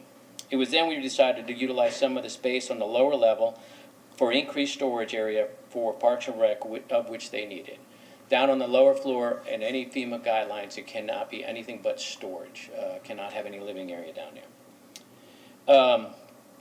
In January 20 of 21, just 14 months ago, at the 30% drawings, we were able to accomplish all of the elements that we were looking for, with the exception of the temporary fire station within the allotted budget of about $5.7 million. After that is when we saw the ever-increasing cost increases for commodities, construction material, and labor costs exponentially grow. The key concepts that we had throughout this entire structure by this entire team is we had that team approach. We've had everybody involved from the beginning, all stakeholders involved, as well as neighborhoods and the communities. I met several times with the communities out on North Beach, also Island Way, which this station services, to keep them abreast of what we were trying to do, what were the components of it, and how it was going to look. We tried to stay budget conscious. I always reiterate it, and they'll hopefully testify, that after every design change, every time we looked at a station, my standard answer was, it's got to be within budget. If it's not within budget, then it's just a nice drawing on a piece of paper. We have to stay within our budget.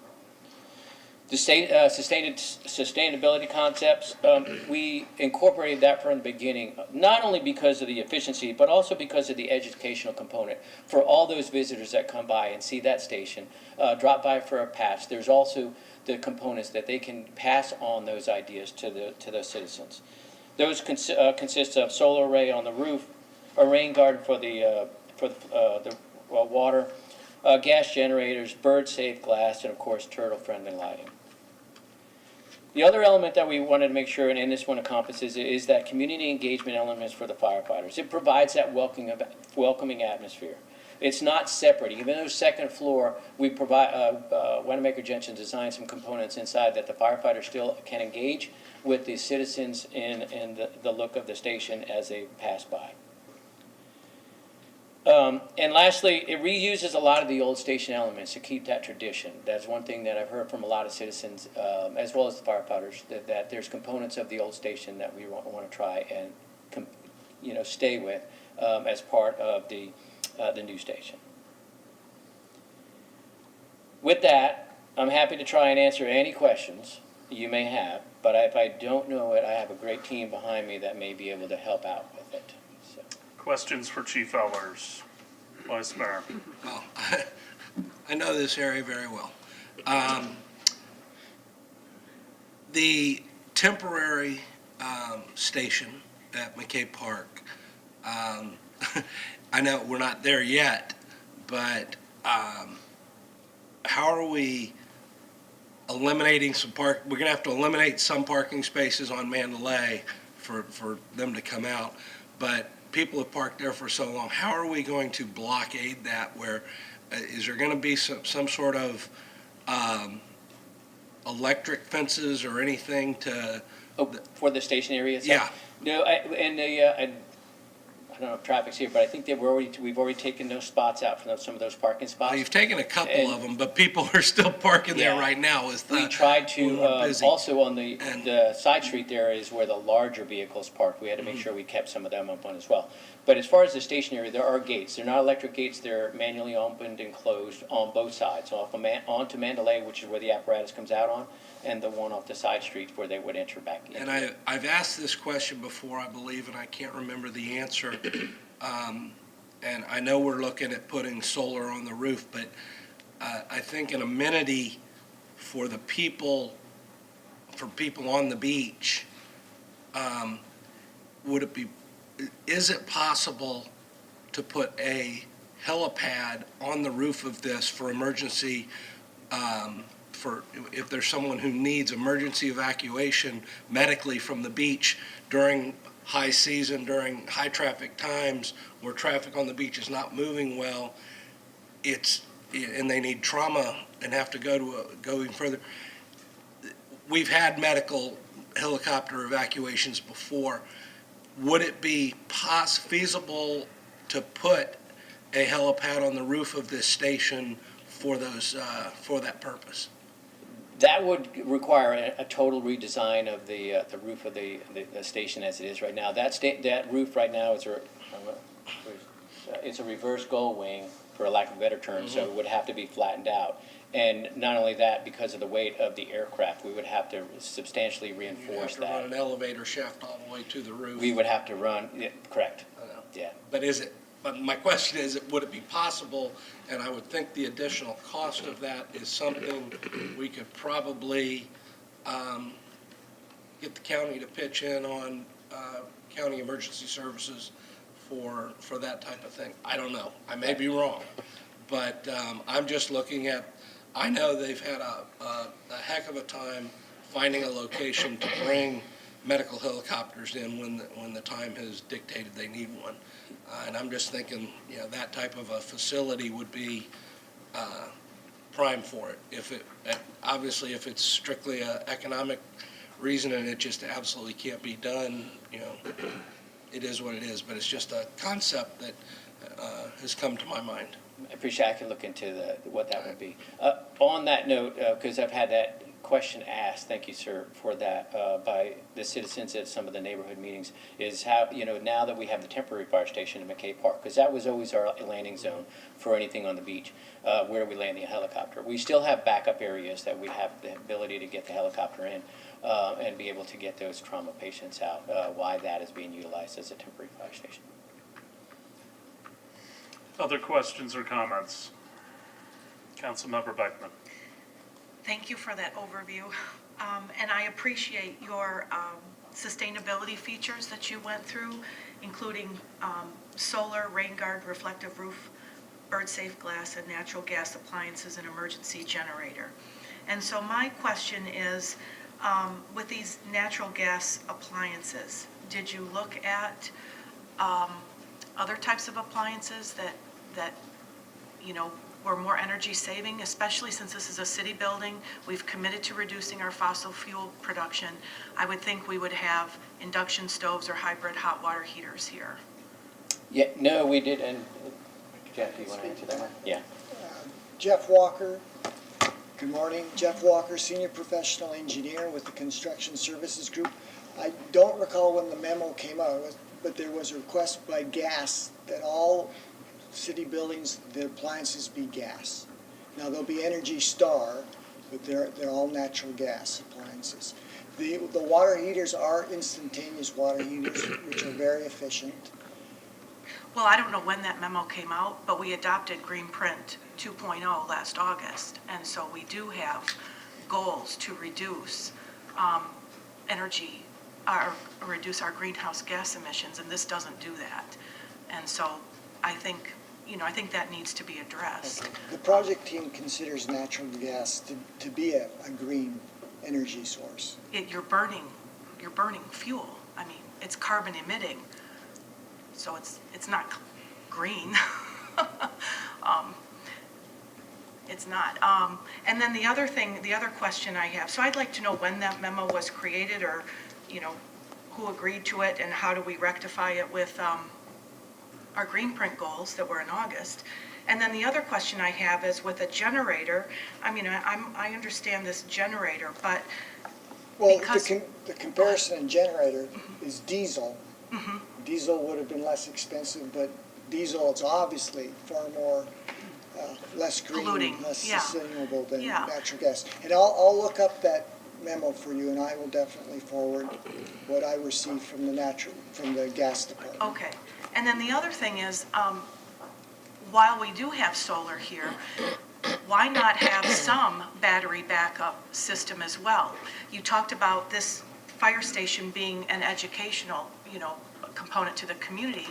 And I think if we have some battery storage, if we've got solar, we might as well start with some battery storage to get experience as a city with what is battery storage as we move forward with solar on our city buildings, and to educate, those who come into the fire station. It's certainly not going to handle all of the needs, but it's something that needs to be partnered so that we can get experience in that.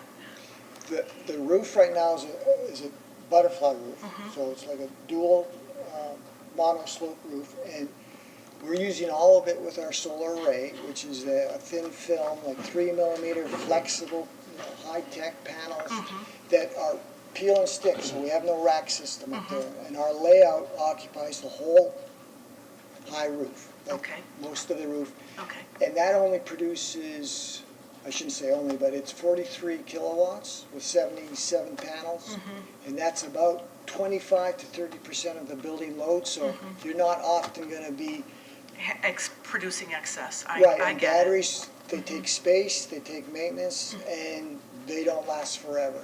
So considering that we're only providing a fraction of the connected building load, we decided not to have batteries. I get it. I mean, I get it.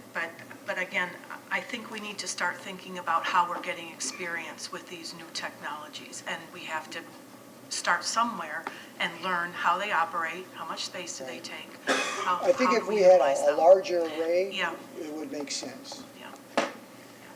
Councilmember, just to circle back on the memo that was mentioned, there's actually a policy, I off the top of my head, I do not remember if it's a council policy or just a city manager signed policy that has us installing natural gas water heaters, ovens in our city facilities. So we would need to revisit the policy itself.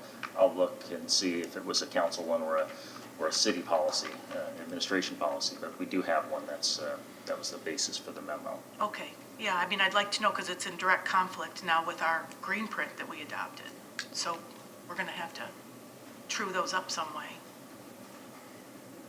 Well, they are, I mean, even the EU is talking now about making natural gas a green energy. That was in the Wall Street Journal this weekend. which I think is interesting. Vice Mayor? And I mean, we're talking commercial grade, the kitchen equipment in our fire stations is commercial grade natural gas. And it's the most efficient way to cook. I mean, when you're doing when you're making a lot of food, and our fire stations, when they eat, they cook big dishes. And it's just, I think the amount of, in the overall picture, the amount of natural gas consumed by our fire stations is almost zero compared to the big picture. And it just, but it is what it is. And if I'm not mistaken, I think the policy was instituted by Mr. Horn, that we would use natural gas. I don't think it mandates it, as it was said earlier, but I think it recommends it, and moving forward from there. But Well, it is a breathtaking number, Yes, sir. but certainly a station that is long past its time. And once we get the Hercules station done too, we will really be in a good place. So, consent? yes, Yep. 6.1. Approve a zoning atlas amendment for a property located at 806 Turner Street. Thank you. Good morning, Kyle Brotherton, Planning and Development. So this case involves a 0.272 acre parcel of land that's located on the north side of Turner Street, approximately 180 feet east of South Myrtle Avenue. The parcel is currently vacant, but was previously occupied by 2 detached dwelling units, 1 unit in the rear with a carport and a main unit in the front. The request is to change the property zoning atlas designation from office to medium-density residential. Both the current office district and proposed medium-density residential district are consistent with the underlying future land use map category of residential office general. Therefore, no future land use map amendment is required. The owner's intent is to develop the property with a detached dwelling. However, no site plan has been submitted at this time, and the owner is aware that all necessary permits must be obtained before development can occur. And the Community Development Board unanimously recommended approval of this amendment at its January 18th, 2022 meeting. Be happy to answer any questions. Questions? I'm supportive of this east of Myrtle. I like the pattern that's occurring west of Myrtle with some of the offices. I think there's great potential in this whole area Absolutely. for redevelopment and really upgrading, but its proximity to downtown is great. So drove by this site just to take a look. It looks good. So Yeah. we'll talk about that further on Thursday. 7.1. Amend the existing agreement with Granicus LLC of Washington, D.C. for software subscription maintenance and professional services. Mayor, Council, Dan Mayer, IT Director. Council, we've had our current website as designed for the last 5 years. We were due for a facelift. We've also had some requests to enhance the communication features on the site and offer a much more robust self-editing. With the older site, it was a template, and you kind of did that for the duration of its use, and it was very difficult to modify the pictures. In this scenario, it's a little more expensive, but we have total control over the pictures and the theme. We can be much more seasonally driven, and we have vastly superior email communication, a lot more robust, some AI involved in that. We did extend it for an extra year in terms of the service agreement, so it's 3 years. We had just approved this in September, and we're adding on another year to that agreement. This also incorporates all of our agenda management, online streaming, minutes development, public engagement features with the Granicus product. I'll be happy to answer any questions. Councilmember Albrecht. Will this allow us to vote by, through Granicus, or is that another attachment? We have that feature now. Council, we already have that feature. Unfortunately, I think there's been some hesitancy because it does require some of the electronic nameplates, and there's been concern if when the system does not work, it may be more difficult, but we can look into and seeing how it would need to be required, like what is required now that we're in this chamber, to see So it's something that we were going to pursue afterwards, only because of the nameplates that we were doing. Everything would have to be electronic. We weren't, at that point, we didn't have all council members electronically, and now we do. So really that much time savings and efficiency for you? I wouldn't say it's time savings. I think it's more transparency during the meetings for the people in the audience. They would be able to see how the votes actually go. It would slow down the process a little bit, because at that point I would have to you would close the public comments, and then I would have to wait for all the votes to come in. So each one of your recordings, but we're talking seconds maybe. This isn't Congress, for heaven's I sakes. know, but it'll slow down just a little bit. We're five people up here. It's not too difficult to. Assuming everybody votes assuming everybody plugs it in, that's the thing. Well, even when we have if we don't have a unanimous vote, the mayor says it's 4-1 with Councilmember Hamilton in opposition, or 3-2 with these members in opposition. Or All that would actually be taken live. If it's electronic, you wouldn't have to say that, because the screen will actually flash that for you. Yeah, it only takes a couple seconds for him to say that too, and it's. The reason I'm brought that up is some of the other committees that I'm on, which does have a larger dais. body. It's a larger voting body, but it's, when you have, I think it's quick and everybody can see who's voting and, for or in opposition, and so it might not be something that would really help us here with 5, voters, but just curious. We can look into it. I don't want to look into it. No? Okay. Personally. I think it's unnecessary at this time. Unnecessary, I would agree. Granicus is owned by a private equity firm. They are. So usually PE firms are eventually going to divest, take the company public. Yeah. I certainly remember when PeopleSoft got absorbed by Oracle, and we had some issues when that happened. Yeah. Do we have any foresight on what we think is going to happen with Granicus as we make a commitment? Not a lot. We do know they're very committed to the public sector. So the product was bought by a private equity firm called Vista. It's run by Robert Smith, who is a very bright guy, who's really applied a methodology specifically to software companies, and it has invested fairly heavily in the public sector as well as some private software solutions. I think they hold it as long as they're turning a profit, and this has been a high growth area, so they seem fairly committed. We have not heard any rumblings. They are one of the larger ones in this vertical, so I think this is something they'll hold on to for the time being. It is something that we deal with all the time with all our software solutions. It could be private equity, it could be another company just expanding. So it's been fairly dynamic the last 15 years as governments have gotten more sophisticated in their service delivery methods and their reliance on technology for serving the public. I don't think we can avoid it. All right. Just a risk we assume. Anything else? Consent? Yeah. 8.1. Thank you, Mr. Mayor. Yep. Approve the water tax amendment to second renewal with Clearwater Ferry Services. Good morning, Mike McDonald, Marine and Aviation.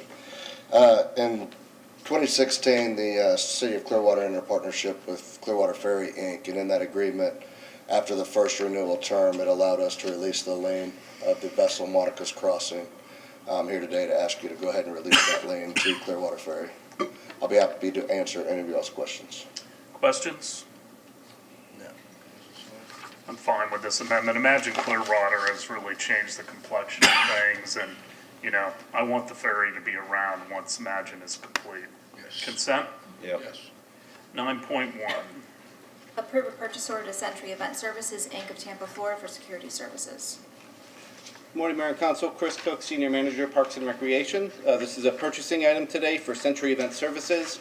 They've been providing staffing and security solutions for us at the MSB, here at council meetings for the parking division, as well as for numerous special events and athletics tournaments for us for several years, and we're looking to continue that relationship. With that, I would be happy to answer any questions. Any questions for Mr. Cook? I was surprised there wasn't anybody from PD on this selection committee. Was there a reason for that? Not a reason for it, no. I know PD, Special Operations Division especially is in communication with them regularly when events are being planned. Ultimately, the security falls under whatever PD's direction is, so they're not really coming up with any strategy for event solutions.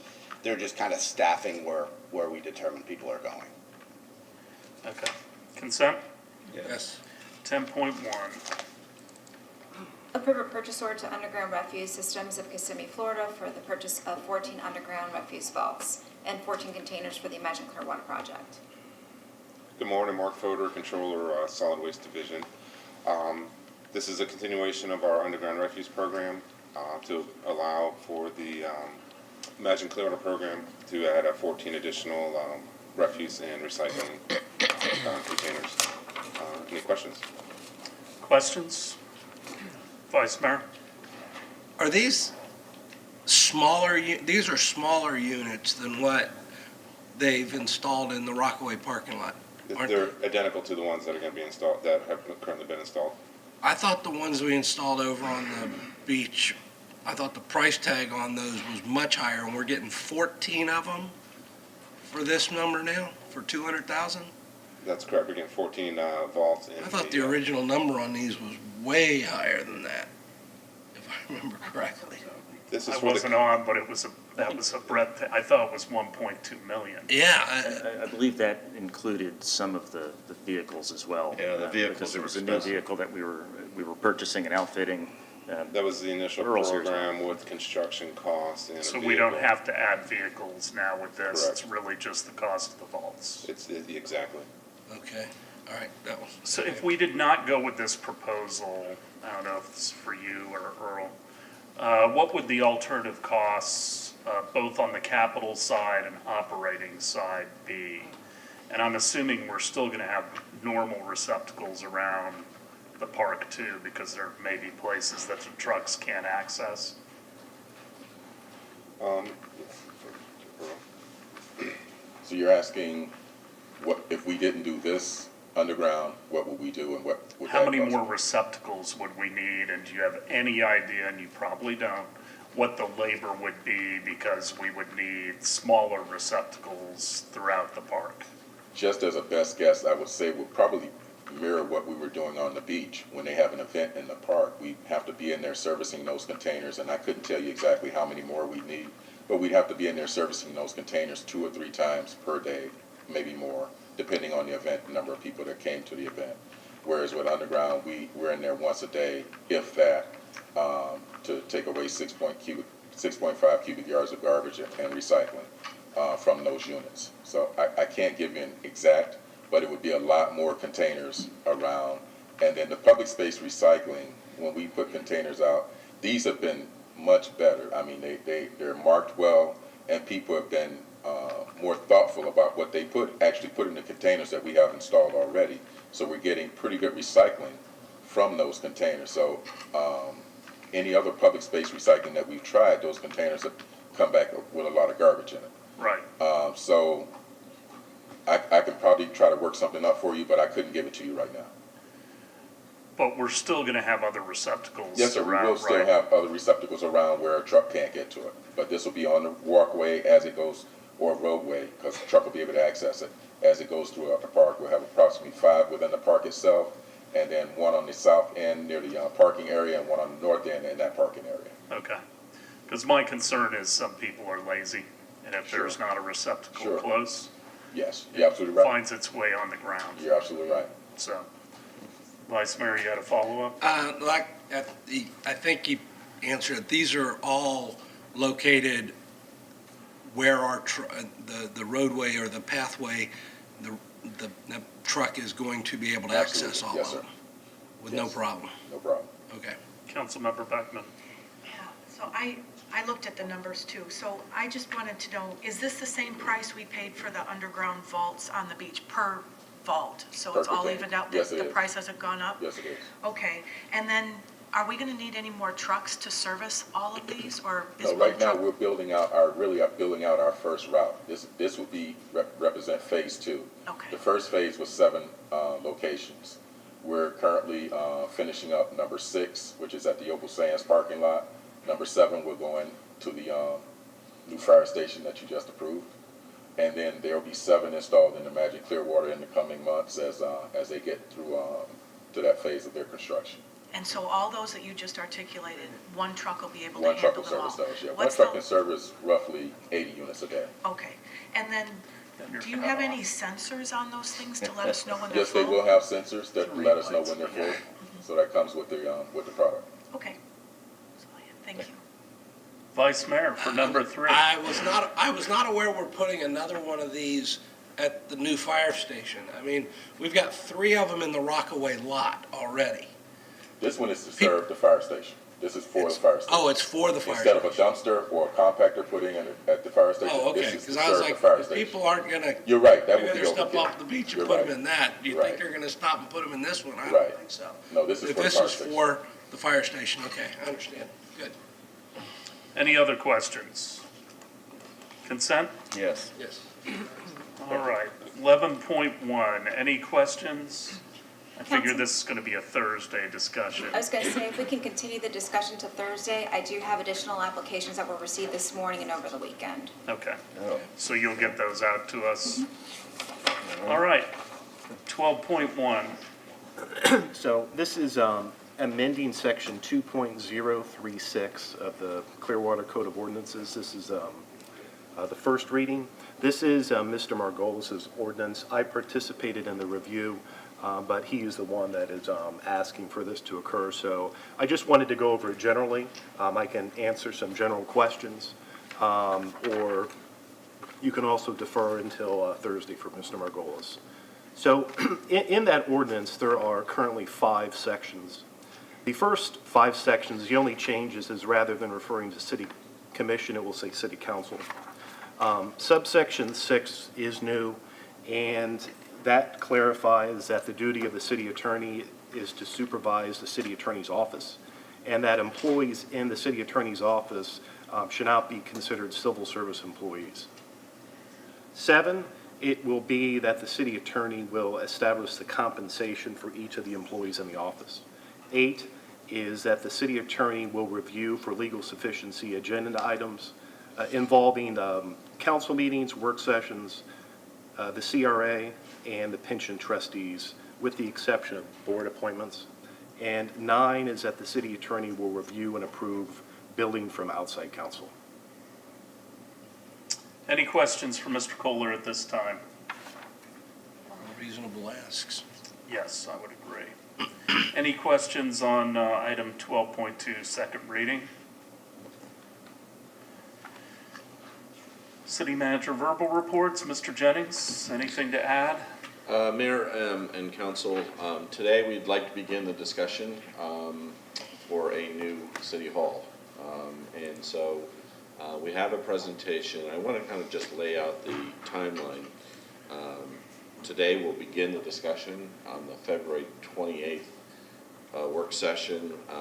We'll be soliciting questions from the council today, and we'll be able to respond to those, and then with the hope of bringing the site location and the financing package on March 3rd for council action. Mr. Maxwell. Thank you. Micah Maxwell, Assistant City Manager.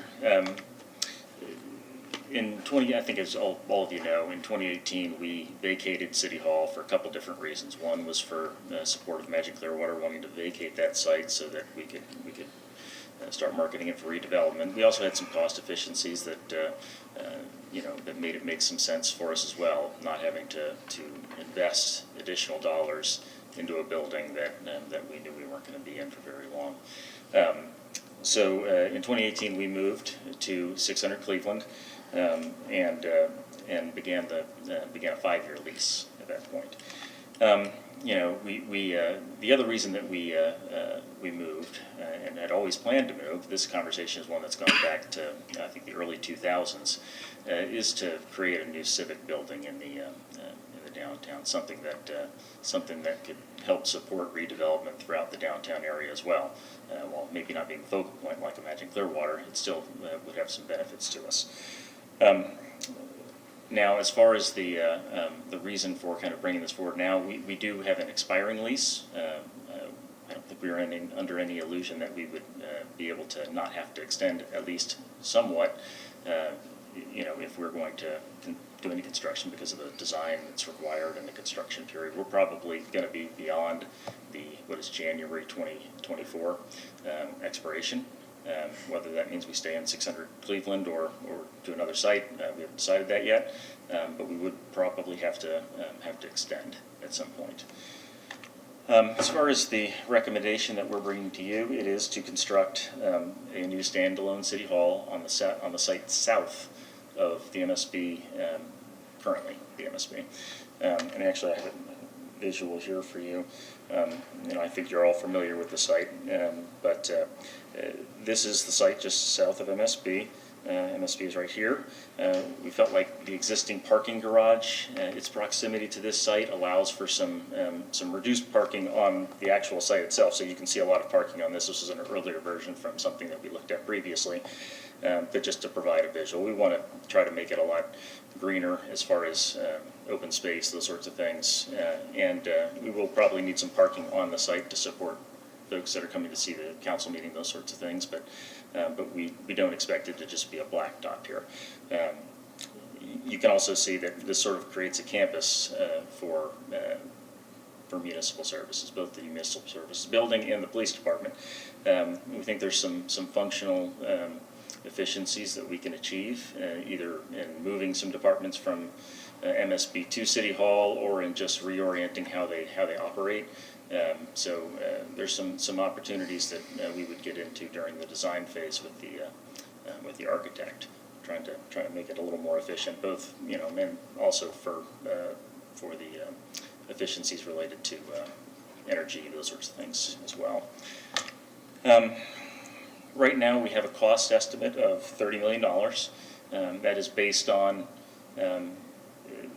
what we believe are initially good numbers. They're based on really two estimates. One estimate, Largo's estimate for their city hall, which is much larger than what we're talking about. We're looking at about 40,000 square feet. They were closer to 80 to 90,000 square feet. Actually, 100,000 square feet, I'm sorry. But the other one was City of Dunedin. Theirs is a 38,000 square foot structure, so it's very close to our 40,000. And it's come in at, and it's an actual, at a $23.8 million is the number for them. We added some escalation in, and that's where we got to the 30 million. It's a little higher, but we wanted to make sure that we took into account some of the volatility in the construction market right now as well. So, we wouldn't necessarily intend to make it a larger number, but we want to plan for it at the very least. Our plan, and as Mr. Jennings said, we'll get into the specifics of the funding strategy in the future, but part of that discussion on the Thursday meeting would be to amend the penny list. The reason we want to amend the penny list is a big part of our financing approach is transferring $16 million over the next 8 years, not transferring it to the Public Utilities Department and reallocating it to our City Hall project. The Utilities Department in 2017 received an allocation over in Penny 2 of about $20 million. They got about 4 of it so far. That said, over the last several years, we've been able to create some different funding strategies in that department, which no longer make the allocation necessary. Most of the projects are funded based on either bond proceeds or sewer revenues, and the funding strategies for that department are pretty solid. So they would not miss these dollars. It would not materially affect the rates or the construction timelines. Those may be affected by other things, but it wouldn't be because of the $16 million. So that would need to be vote that we'll have on I think it's the 3rd or 4th of March, and we'll bring that to you. I'd like a little bit more on that. Sure. Either in one-on-ones, but, I mean, I'm taking you all at your word, but it's hard for me to understand how the 16 million won't be missed without raising rates. Sure.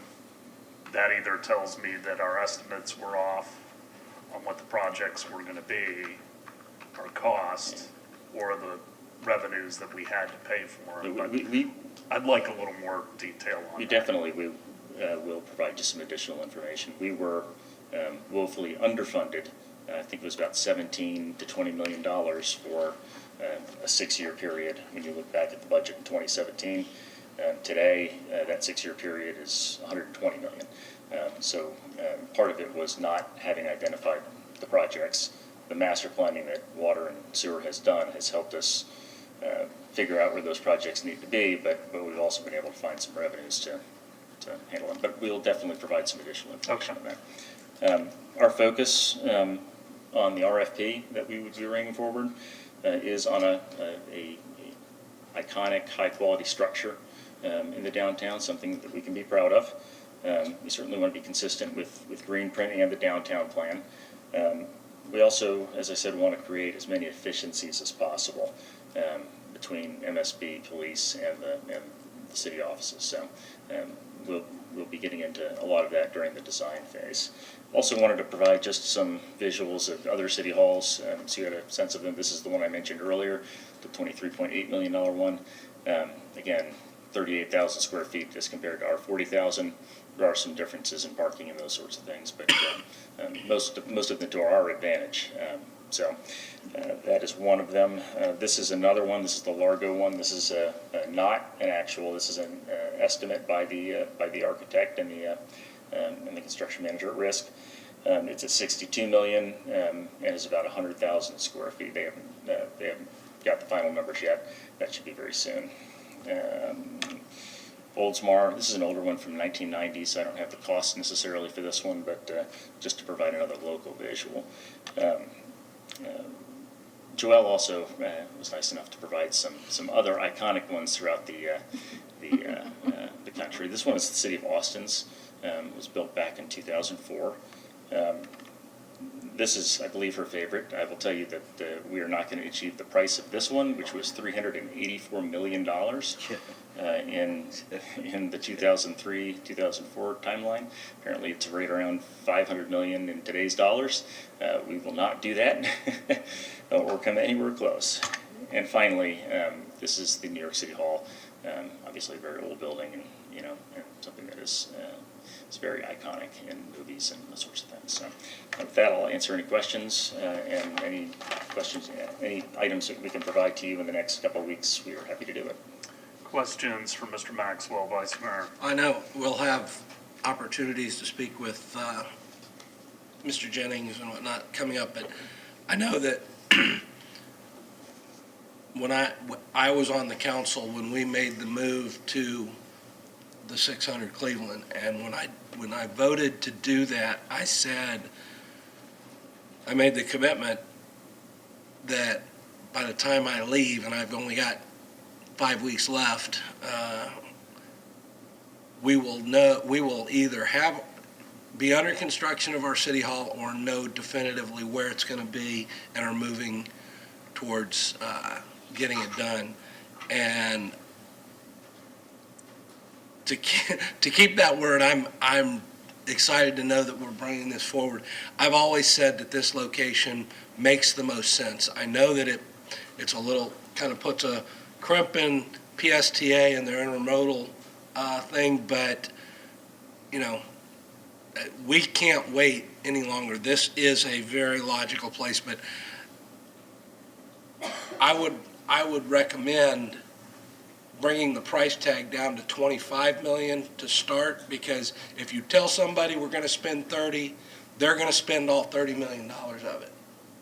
If you tell them we're going to do it for 25 and you have to go up just a little bit in the final wash, that's good. But if you start at 30 and say that's what we're going to do, I'll guarantee you the price comes in a little over 30. So I would start with a lower number and be willing to go up a little bit, but try and keep everybody along the process focused on that 25 number and work it from there. But I probably won't be here for those decisions, but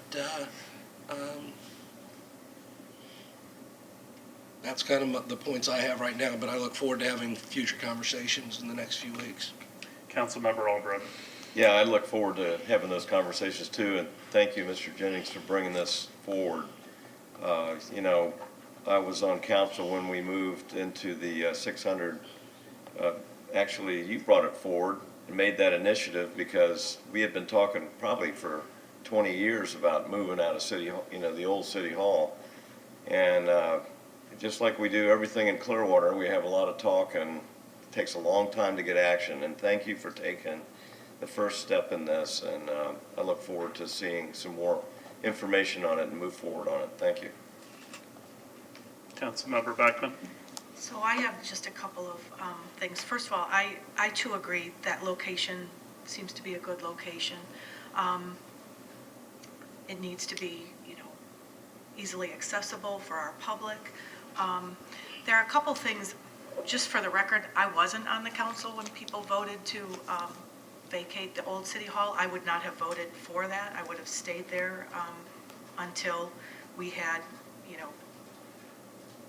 anyway, I would have stayed there. But my concerns are about the budget, and, if you're taking this out of 16 million out of utilities, I'm thinking of some things. I'm thinking about the state legislation that says by 2032, reclaimed water can't go into Tampa Bay, and so that our water department, our utilities are looking to expand that reclaimed water infrastructure here in the city.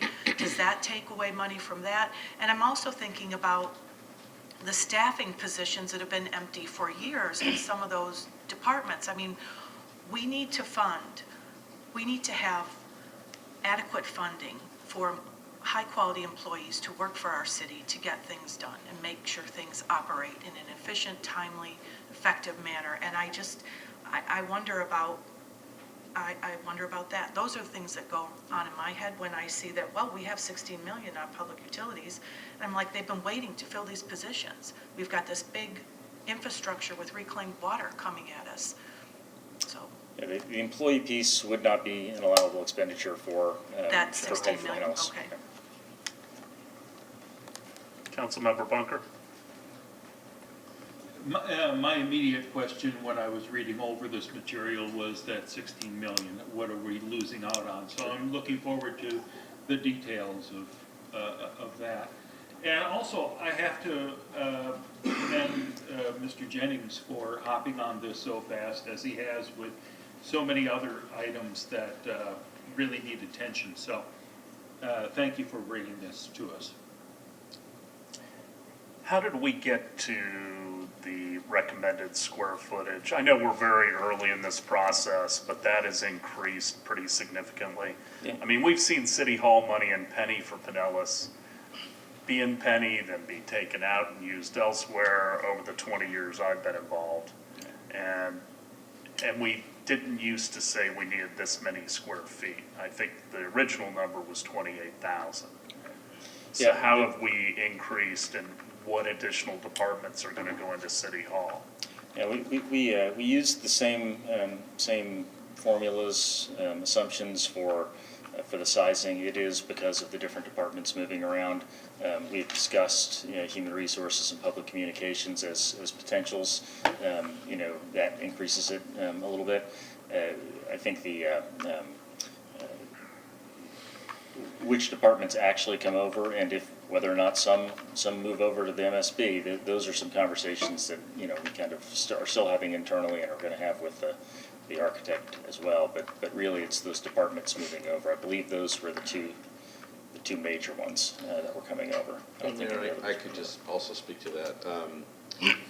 We have begun the process to really look at all of our departments and reorganize.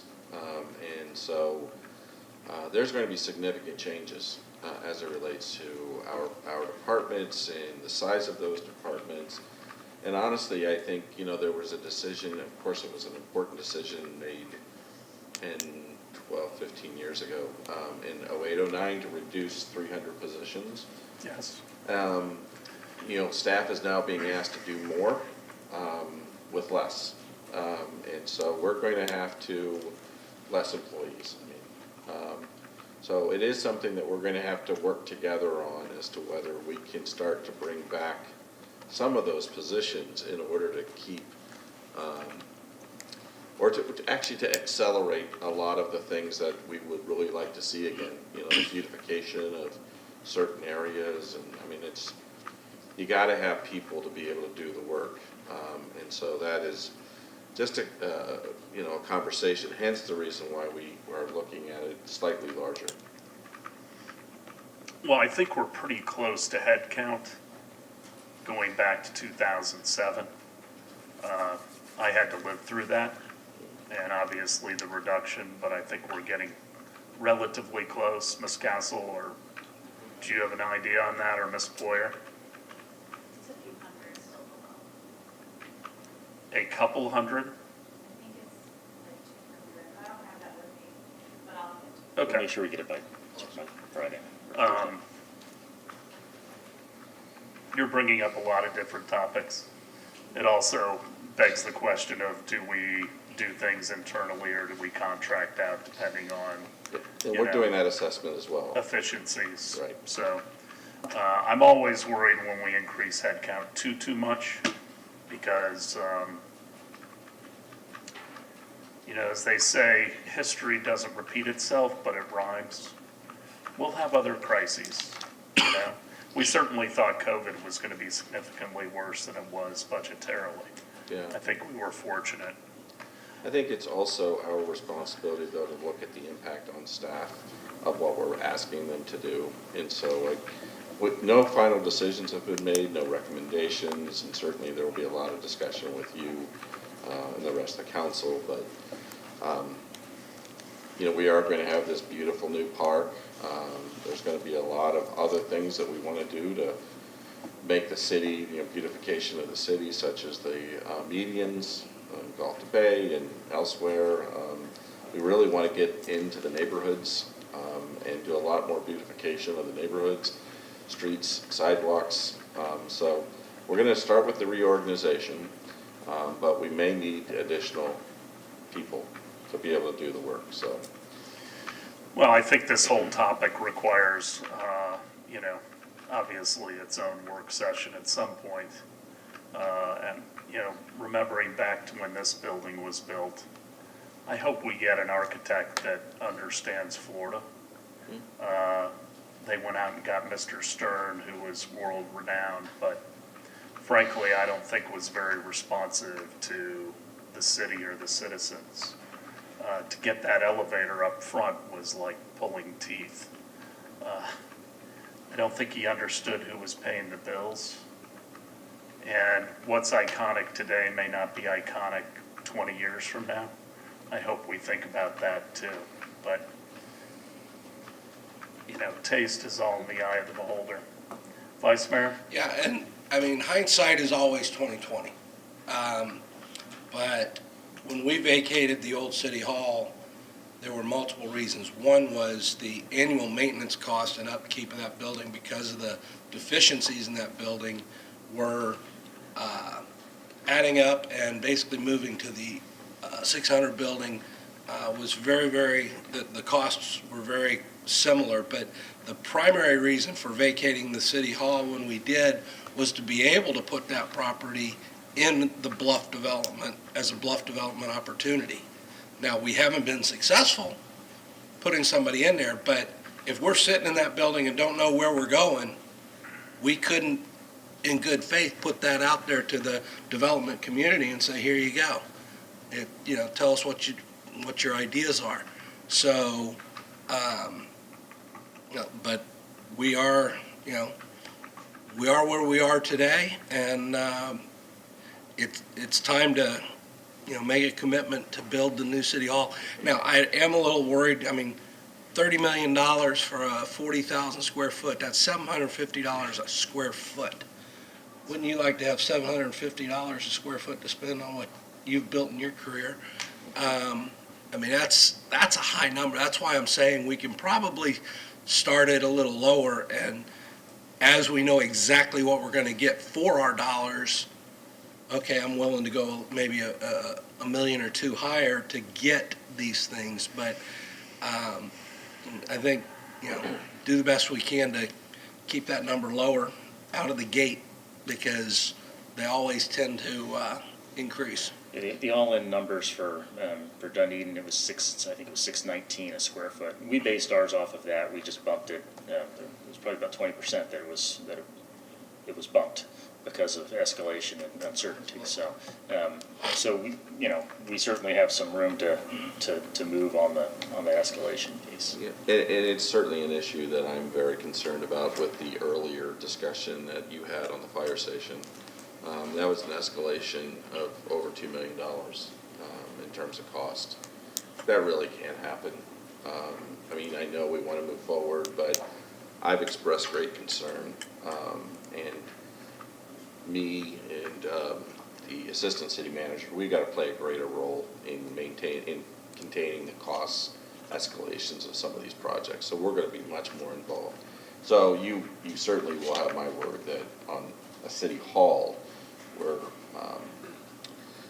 I just get concerned about going out there and under budgeting, and then you have these cost escalations, and it's very difficult to have a straight face when you do that.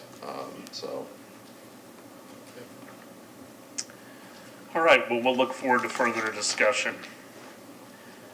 Anything else, Mr. Jennings? No, sir. That other than looking forward to the city attorney returning, and I'm glad he's in good health, and looking forward to Mr. Margola's coming, but nothing. You're doing a fine job, Mr. Kohler. Do you have anything else? No reports. Okay. Council discussion items. 15.1 is discuss advisory boards. Councilmember Beckman, would you like to lead off? Sure. So I put this on here with a bunch of information that I had, done just kind of some cursory research on what some different municipalities are doing either in Florida or other places. And I just, in my experience before I was elected, attending advisory board meetings and then being here, I think we can do a better job utilizing the residents who want to be involved and collaborate with us about certain topics that they have a passion about. And so I think I'd like, I was wanting a discussion about what is our description of our advisory boards and their role, what's the onboarding process, what's our expectations of members once they're on an advisory board, and how do we interact with them? Where do they get their direction? Because, so if you go on to this attachment, I've got what are advisory boards, and if you look on our link, it's pretty basic. It doesn't say too much, where other municipalities have 4 or 5 pages per advisory board with a 20-page document onboarding about certain expectations. And so I think we can be more clear on what our advisory boards are there for, and with their purpose. And so if you go to the second page, here kind of are the questions I want to ask.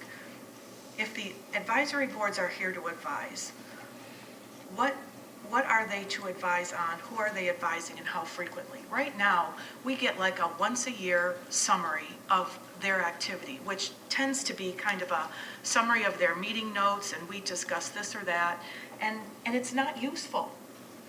And we get their meeting notes after every single meeting. Yeah, we do, and I come to the meetings and see, the discussion. Well, and I read the meeting minutes and hear what was discussed and what the actions were, so it's not once a year. Well, all right, it's a once a year in person. But as far as advising us, I don't see that they're giving us a lot of direction. Like, hey, we'd like you to do this and this and this. and we're not providing any direction to them, like, hey, I have this idea, could you go out and find out what the residents think about that? And so I was thinking we could, number one, we could start maybe with us being able, or being more transparent, I guess, about directing to the staff liaison ideas that we'd like them to bring up. For example, if we have the Affordable Housing Advisory Board, which had the last 2 months' meetings canceled because apparently there wasn't anything to vote on. But those members had an incredibly robust discussion in December about how Greenprint fits into their task on the Affordable Housing Advisory Committee. They had a lot of questions for Sheridan. They had ideas about informing residents about energy efficiencies to help them save money and all that stuff. So, perhaps we could have a guest speaker come in and speak to them about different things that are going on.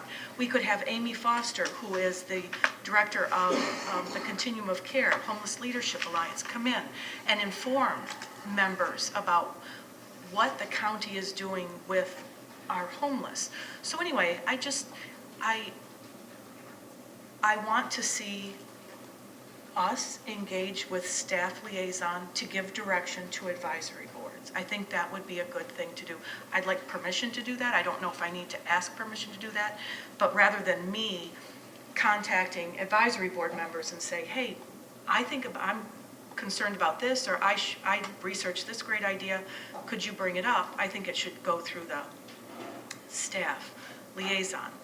The other thing I think is we need to have some more clear expectations of our advisory board members to step up and do some work. And I know that sounds, and it doesn't apply to all the advisory boards, but there are some members on some advisory boards that don't open their mouth and aren't there engaging. I don't know if they read the agenda.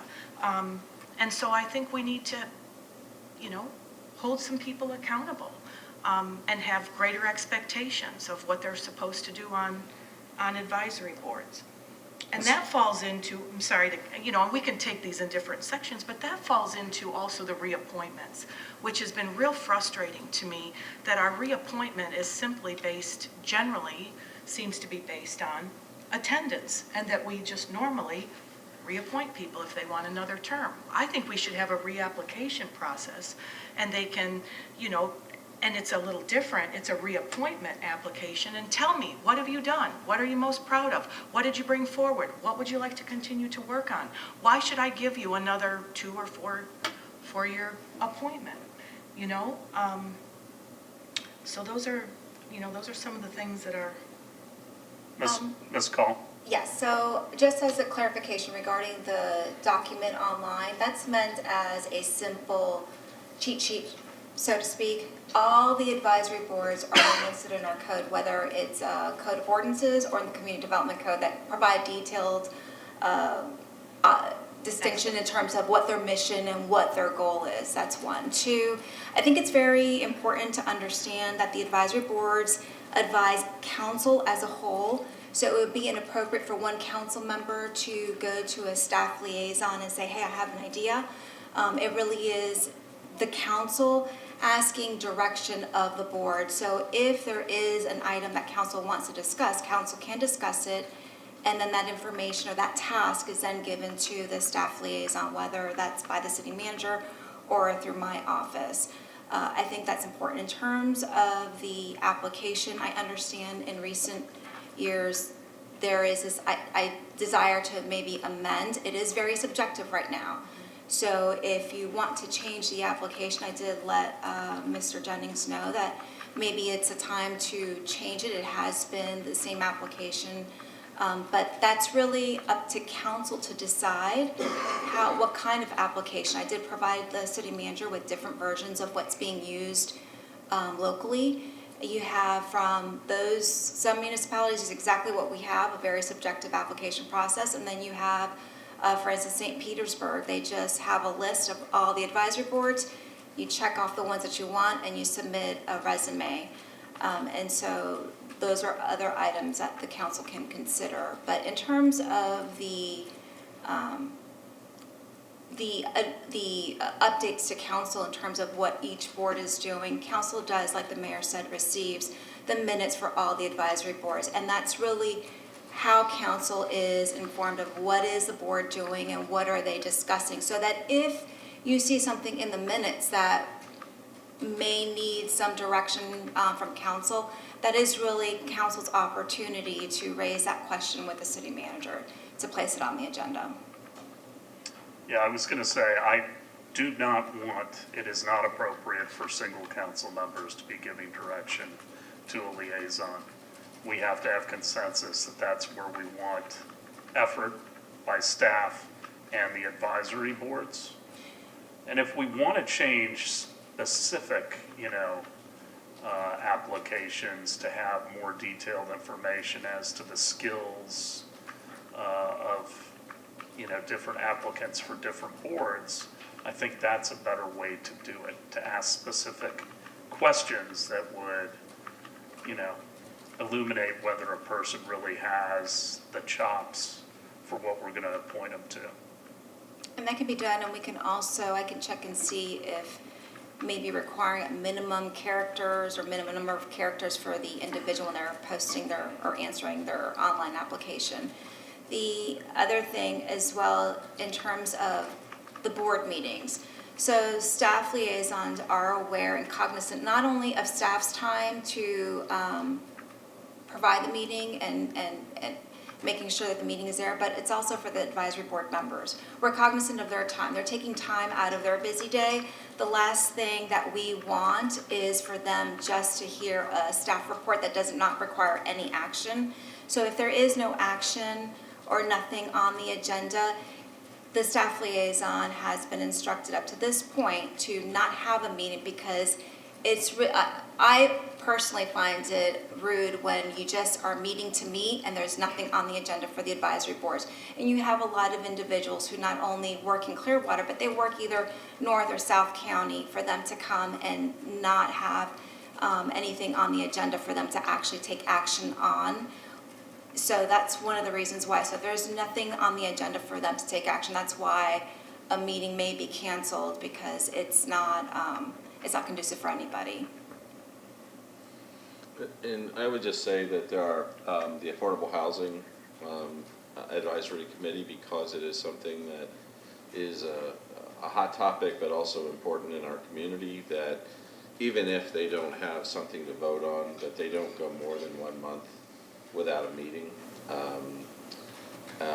missing 1 month, and then, it's just because of the importance of that particular topic at this time. I know that I have some concerns about the process in which members are selected, and what I mean by that is there's an application, but there really isn't a body that reviews those applications and makes a recommendation to the council. And so one of the ideas in which I would just throw out there is maybe 2 members, because you can't have a majority of the council, but if you had 2 members appointed to review applications, and then they brought their recommendations back to the full body, then you have... I think that's a sunshine violation, isn't it? It would be. Well, Yes. You can't even have 2 of us, it's a sunshine. More than one elected official is a sunshine violation.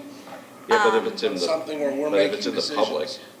right? You'd have to So you notice have the to notice meeting. a meeting. One of those meetings, which So- becomes a real... Well, couldn't you have the applicants come in, you could schedule it from 3 to 4, the applicants, come in, and Councilmember Albritton interviews them in this room, and then I'll interview them in the next room, and then we could make a recommendation based on our interviewing of people? That could occur, but one of the reasons why now council members receive the applications, I think about a week or more so ahead of time, was for that purpose, so that council members could call the applicants individually. So you already have that opportunity, presumably with the application process. So prior to us actually putting items on the agenda, we provide council members with each of the applications. That's one. And we also provide a monthly memo to council advising of the upcoming vacancies, because it is presumably at this point Staff is not involved. We try not to get involved because they're advisory boards to council, and so it is dependent on council seeking those applicants. And staff does get involved when we don't have a pool of applicants or there's a shortage in a particular area. So it's up to us to get the applicants? At this point, the way it has worked in the past, and that obviously may be changing with Mr. Jennings, but it has been, that is the process that has been more dependent on council than it is on staff, because they're presumably your advisory boards. I would advise that we need to cast a wider net. We need to use, the newspaper, social media. We need to, our website, other things to get the word out that this is. So we have used social media, for instance, with the CDB appointment. We asked for it to be continued. We posted a call for applicants with the local professional organizations, with our own construction manager at risk and our engineer of records. Our LinkedIn page, I've posted on my own LinkedIn page, and we got 3 applicants. So I think social media is probably the best. Anybody will tell you, and I, as somebody who's involved with the hearing process, newspapers or advertisement is not the most effective form of communication. And I say that because with all the mailing notices that we do and the advertisements for our public hearing items in our newspaper, we do not have a groundswell of individuals who attend. So I think sometimes the word of mouth, and even with us posting with the professional organizations, we probably had a couple of applicants that are geared in those areas that planning was looking for. But word of mouth is usually the best. I think we sometimes need to accept that the large majority of citizens go to work, go about their lives, taking care of their kids, taking them to ball games and everything else. And, the people who want to sit up here have a different perspective on public service than a lot of the citizens. They have chosen representative government for that reason. They don't want to necessarily do that. And that's okay. I don't think that's, necessarily all bad. But I don't think your commitment or the rest of our commitment is necessarily what everybody out in the public has. And I think you have to realize that. These are also volunteers. I thank them all for what they do. Some of these agendas can be massive, especially for like the CDB. The amount of homework that you have to do to really be prepared is significant. Vice Mayor? And, I appreciate all of our advisory boards, and, we get the minutes, we see what, we know what their agendas are. But I know, Councilmember Beckman, you like to personally attend all these advisory boards. Not everybody has that much time on their calendar to be able to do that, number one. But number two, I also think you say there, there's some advisory board members that don't say anything. I would say there's a possibility, and I think it's a pretty good possibility, that when a council member is sitting in the audience of an advisory board meeting, it can have a constricting effect on that meeting. Because they're advisory to us as a body, and with one individual, one council member sitting in the audience, I think it could very well inhibit some of the conversation that is possible and they could have. It's never been, in my recollection, we've never really had council members going to the advisory board meetings. I'm not sure that's our job to go to an advisory board meeting, or if it should be part of our job. And I question your attendance at the advisory board meeting, if it's having a positive or negative effect I don't know. I can't say for sure, but like the mayor says, these are all volunteers. I appreciate the time they are putting into it, but, and to be honest, some of the things our advisory boards are asked to do or whatever don't move the needle at all on certain things. So it's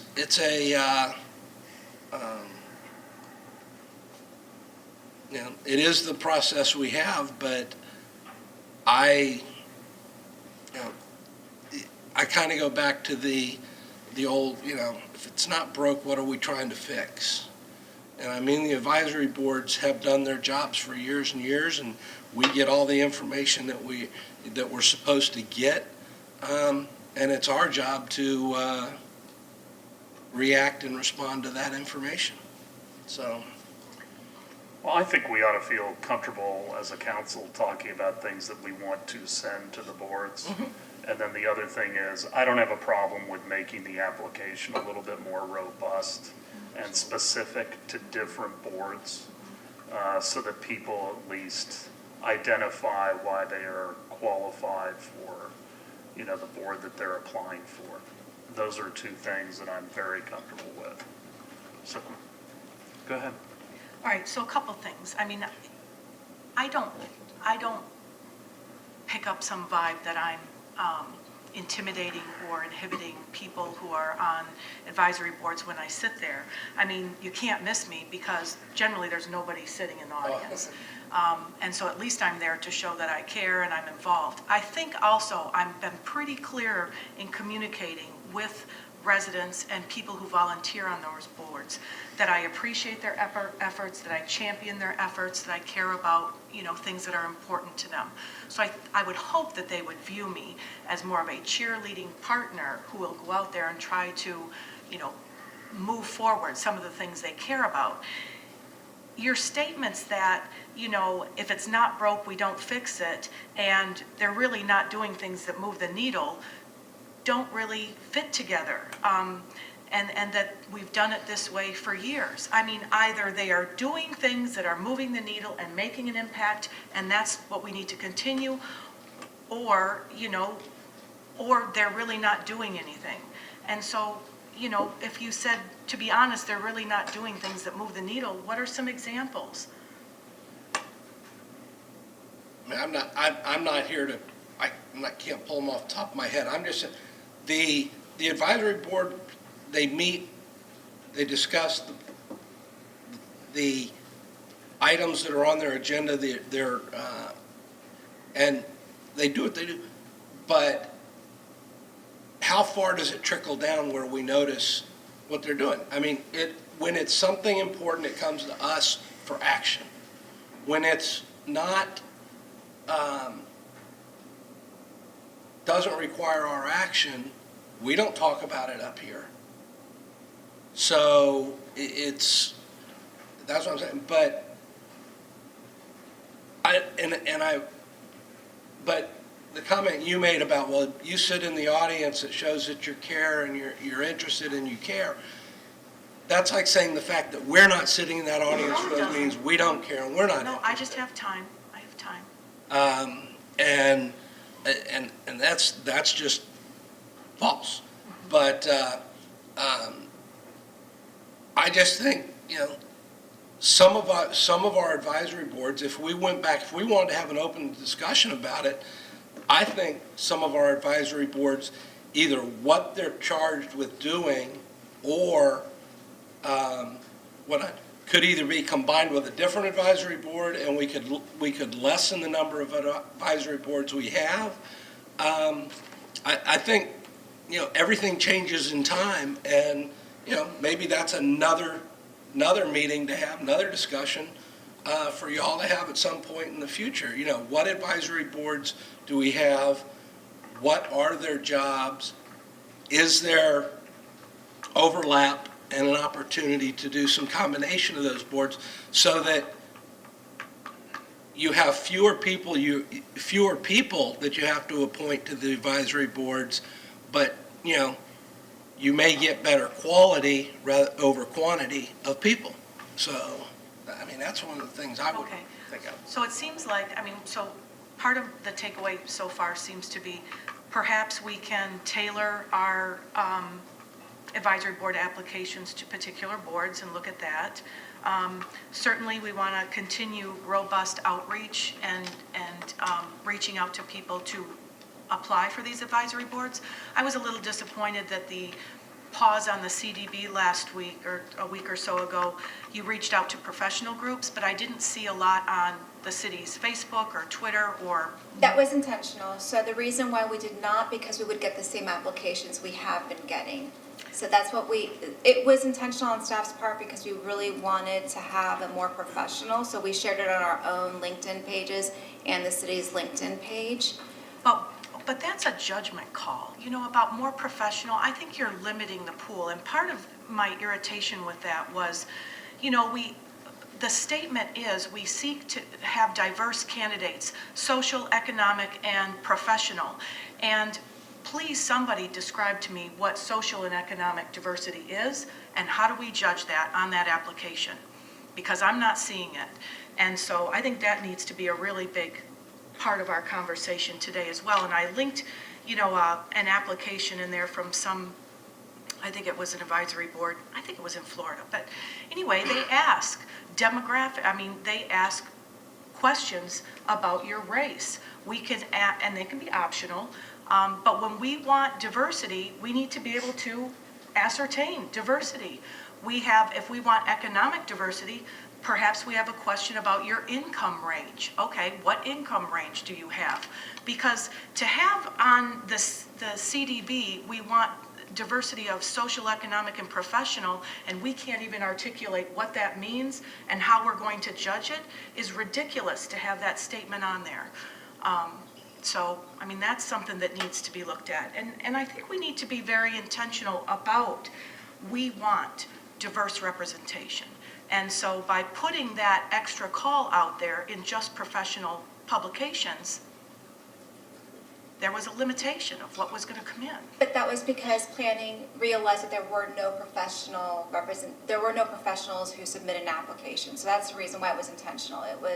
They felt we had more of the typical real estate backgrounds that we typically receive, and so it's really more intentional to try to seek for that landscape architect or an architect, real estate law, those areas of expertise that we were losing on the board. Councilmember Albrecht. Sorry. You know,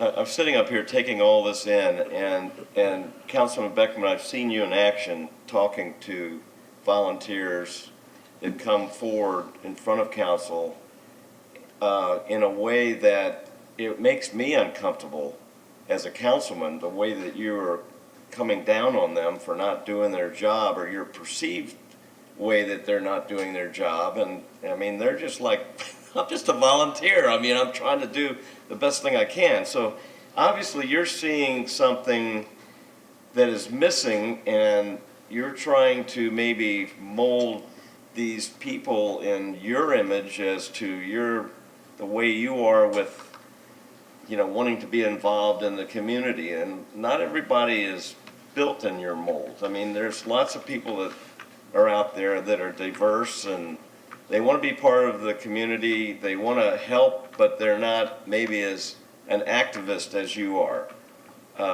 So hence they don't speak like you do. They don't speak your mind. They don't have, like a school teacher, have a million questions that you can just pop off. My wife's like that. She can pop off more questions than I can answer in a row, and I like it. I'm not saying that's bad. I'm just saying there's people out there, different people, and we should be thankful that people in the community want to be on these boards. Okay, so I think what probably Councilman Hamilton, I'm not trying to put words in his mouth, but there are a lot of diverse boards we have, and some don't really deal with as much details as other boards do. So I would say the CDB is probably, the closest to council on the stuff that they get. I mean, that board there is not just a fun board that gets together. I mean, it's quasi-judicial, and these people have to know and realize a lot more than an average board person, let's say for Parks and Rec or Marine and Aviation. So I don't like, I hear what you're saying, and I'm trying to, I don't think there's a one-size-fits-all thing that we do here. And I do kind of agree that if you're sitting out there when these boards are, and to you, you're like, here I am, I want to help, but to them, it might be, I understand that might be a little daunting to seeing somebody out there, and you're there taking notes exactly what they're saying, and then you're going to critique them later, like, well, heck, you didn't even open your mouth on something, because that's the way you are. You critique everybody. And in a way sometimes that's good because we can get through some things, but then on the other side I'm going, well, I don't want to scare away people for being active in their community because everybody is not the same out there. And I think we have the people that maybe don't talk as much as others. They give us good feedback. They maybe not aren't as talkative as other ones on the board, but if they just don't do anything the whole year, I kind of agree they probably should be replaced with somebody. But everybody, it's a little bit different, and they give to their board in different ways. So I don't know. I'm a little uncomfortable trying to set standards and norms for these people when they're volunteers in the community. I think we could discuss it, and maybe I like putting the bigger net out for people. There's nothing wrong with that. I think the CNC could help us. Say, hey, we need board members, and they can go to all the neighborhood groups and say, hey, you think about being on a board? That would be a good place to throw a net. But anyway, that's just my 2 cents. I just don't want to scare off and get so critical about these board members that we're scaring people off going, I don't know if I want to do that. I think we should be welcoming to everybody that gives us input on these boards. And well, I don't want to belabor this, but I can tell you that, and I'm not saying this is what's going on with attending the meetings, but I will tell you, back in my last go-around, we had a council member that went to all the neighborhood meetings, and 2 of the presidents approached me and said, can you ask that person to not come to every meeting? We want to be able to talk openly without a city representative there, sometimes so they could complain about something and formulate a position rather without a council member present. So I ultimately did talk to that council member, and they started going every other month. So there can be a chilling effect. I think, though, when we talk about whether the boards are achieving something, I mean, I look at it as the board members, first of all, are there because they have some level of expertise, hopefully, or passion for whatever the board is, and that they might catch something or have a different perspective than the council or the staff might have. That's number one. And then secondly, that they are there as citizens too, to give our staff perspective on what they hear out in their neighborhood or just their experiences. It is a direct contact. Not all of our staff lives in the city, so they may not be familiar with every little, nook and cranny or how a specific policy is affecting a neighborhood. And I think that is the other purpose of having a citizen board. And the last thing I'd say is, it is really a place to build a bench for this dais, because many of the people served on boards prior to running for office, and it gave them a much better wealth of knowledge before they ran. I mean, having been on the CDB, it gave me a real head start on understanding some of the decisions that would come up here, getting to know our staff and the processes.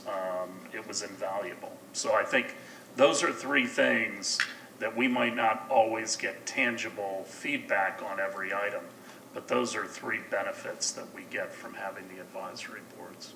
Councilmember Bunker. Thank you for bringing up that last point, because that, I feel, has been one of the most important facets of being on a board as well. In defense of Kathleen, as somebody who doesn't speak as much as others, I think there are a lot of voters out there in Clearwater who appreciate all the questioning that Kathleen does. They see that she's actually working to learn and reach out to the city, and I think that's important. I can't keep up with her, but I know that I learn a lot from the answers that she elicits up here. And I think there are probably a lot of people who might be watching this out in the community who wonder, refresh my memory, what specific advice have we gotten from these various boards over the past couple of years? Because they're not reading minutes of the meetings. How often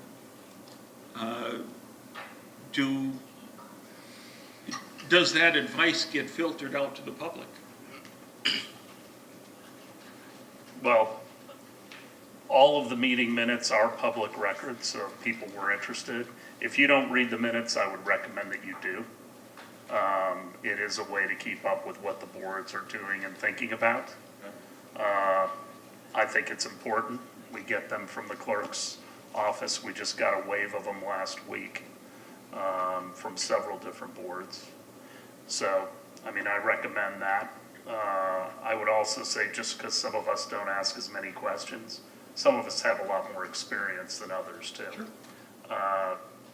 So when you're doing 12, 14 years, you may not have as many questions. As time passes, some of those diminish. Gotcha. Mr. Jennings, you had something to add, I believe. Or have you forgotten? It's been so long. No, I had already provided, no, I'm good. Yeah.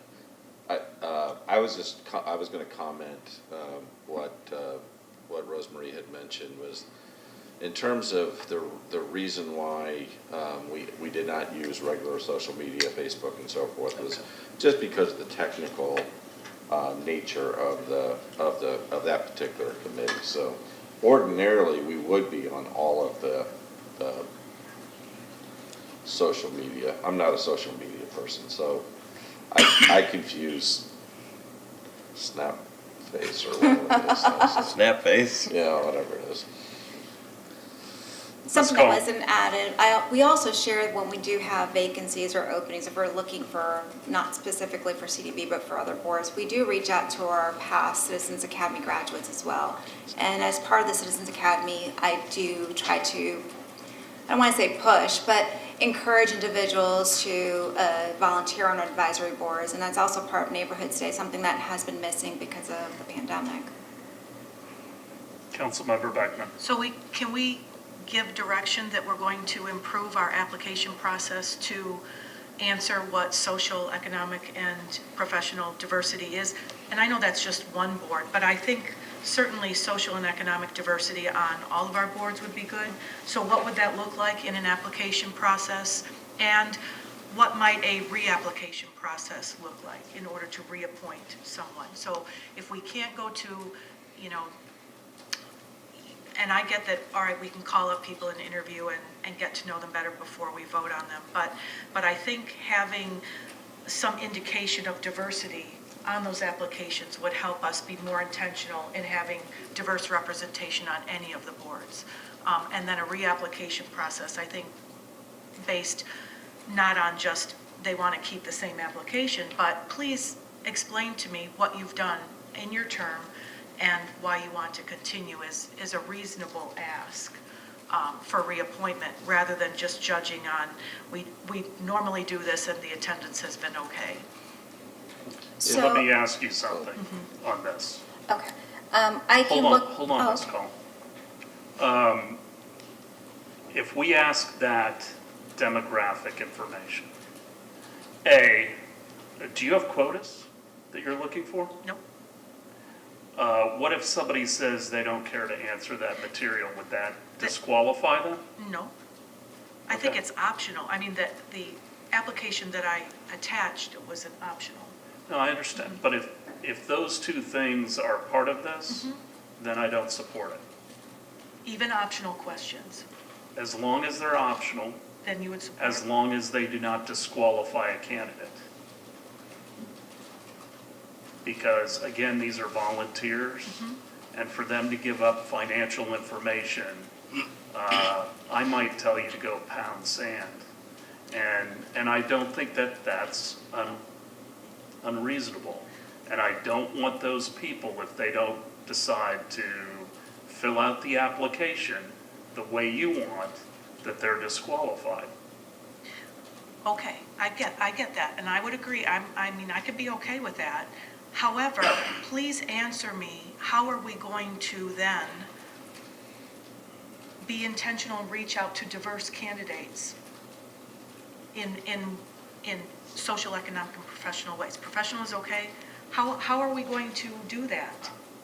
Well, it's always been incumbent upon this council, this body to go out and recruit people.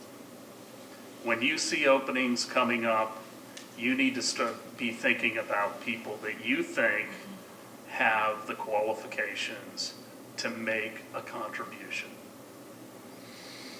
So, I've talked to people from all over this city for different boards, would you consider being on it? And I don't like labels, so I'm cautious about that. But I think it's sometimes relatively easy to figure out where somebody is socioeconomically, and maybe, certainly other categories you can make a decision on, so. Okay. I mean, a lot of the people that apply for these boards, we know them.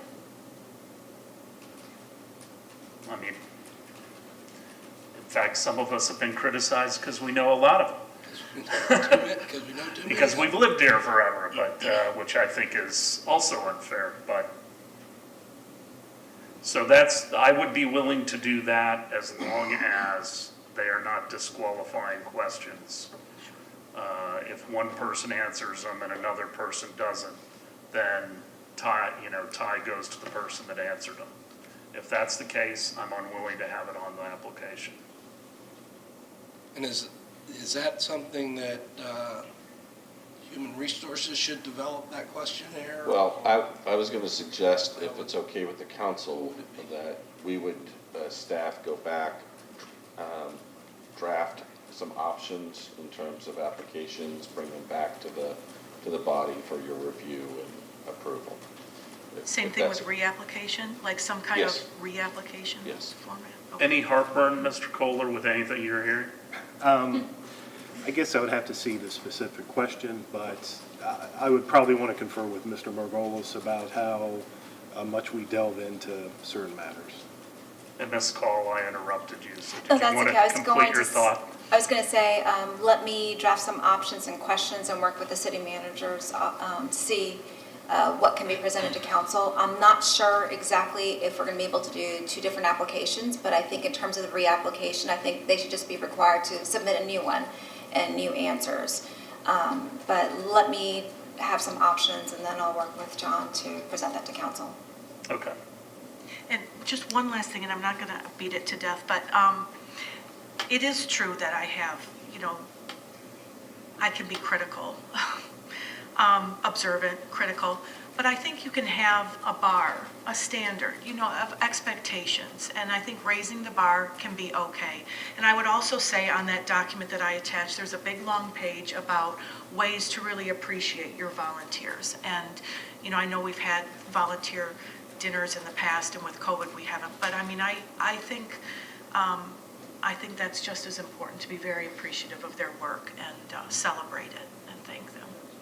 Well, we have always had that dinner. We have given awards. We have given recognition as people roll off and our term limited out. As soon as that is possible from a safety perspective, I anticipate that we will restart it. So, all right, 15.2, draft letter opposing Senate Bill 1024. Councilmember Beckman. Okay, so this is one that I'm following closely. It's part of the Suncoast League of Cities priorities relating to sustainability and the environment. And this is a bill that would, it's called the net metering legislation. And I linked the hour-long testimony from, I think it was last Monday, and I think it was in the Community Affairs. And 98% of the people who spoke were in opposition to this bill. A lot of people from Pinellas County, a lot of solar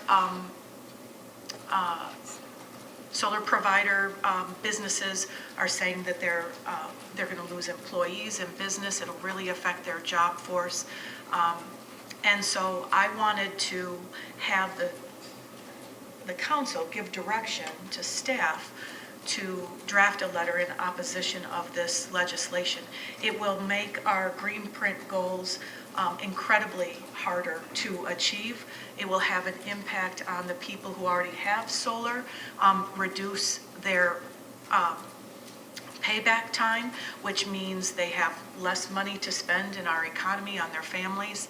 And I think the biggest thing that you can walk away with from the information I attached is that Duke and Florida Power and Light and others are claiming that solar customers are not paying their fair share for use on the infrastructure. Solar customers are less than 1% of their entire customer base right now, less than 1% penetration. I've advised that the legislation, we don't do anything like this until perhaps 10% penetration, which is what some other studies show may have an impact. And so, the bill is being shaped. I don't think it's going to be heard this week, but it's one where we need to take a stand to ask that the net metering not go forward. Yeah. Is it being heard this week?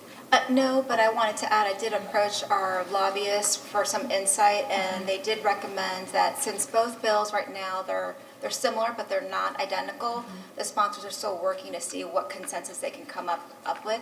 So at this point, because both bills are moving along and are well underway, they've suggested that if the city writes a letter to oppose it, to make sure that it includes specifics based on the current legislation that's being considered. So I do believe I provided the last Senate bill that was amended after that committee, the amendments there. So they said to make sure it includes something specific to the bill, and that would probably garner more consideration from our legislators. And I would just mention, last week I had asked staff to draft letters for the Senate and House bill, which is what I sent to all of you this morning. I'd like to discuss this further on Thursday. I have a request in to Duke on their perspective, and I just want to hear directly from them. I don't think they've made a public statement. I think it's Florida Power and Light. It is. They're the ones who are driving it.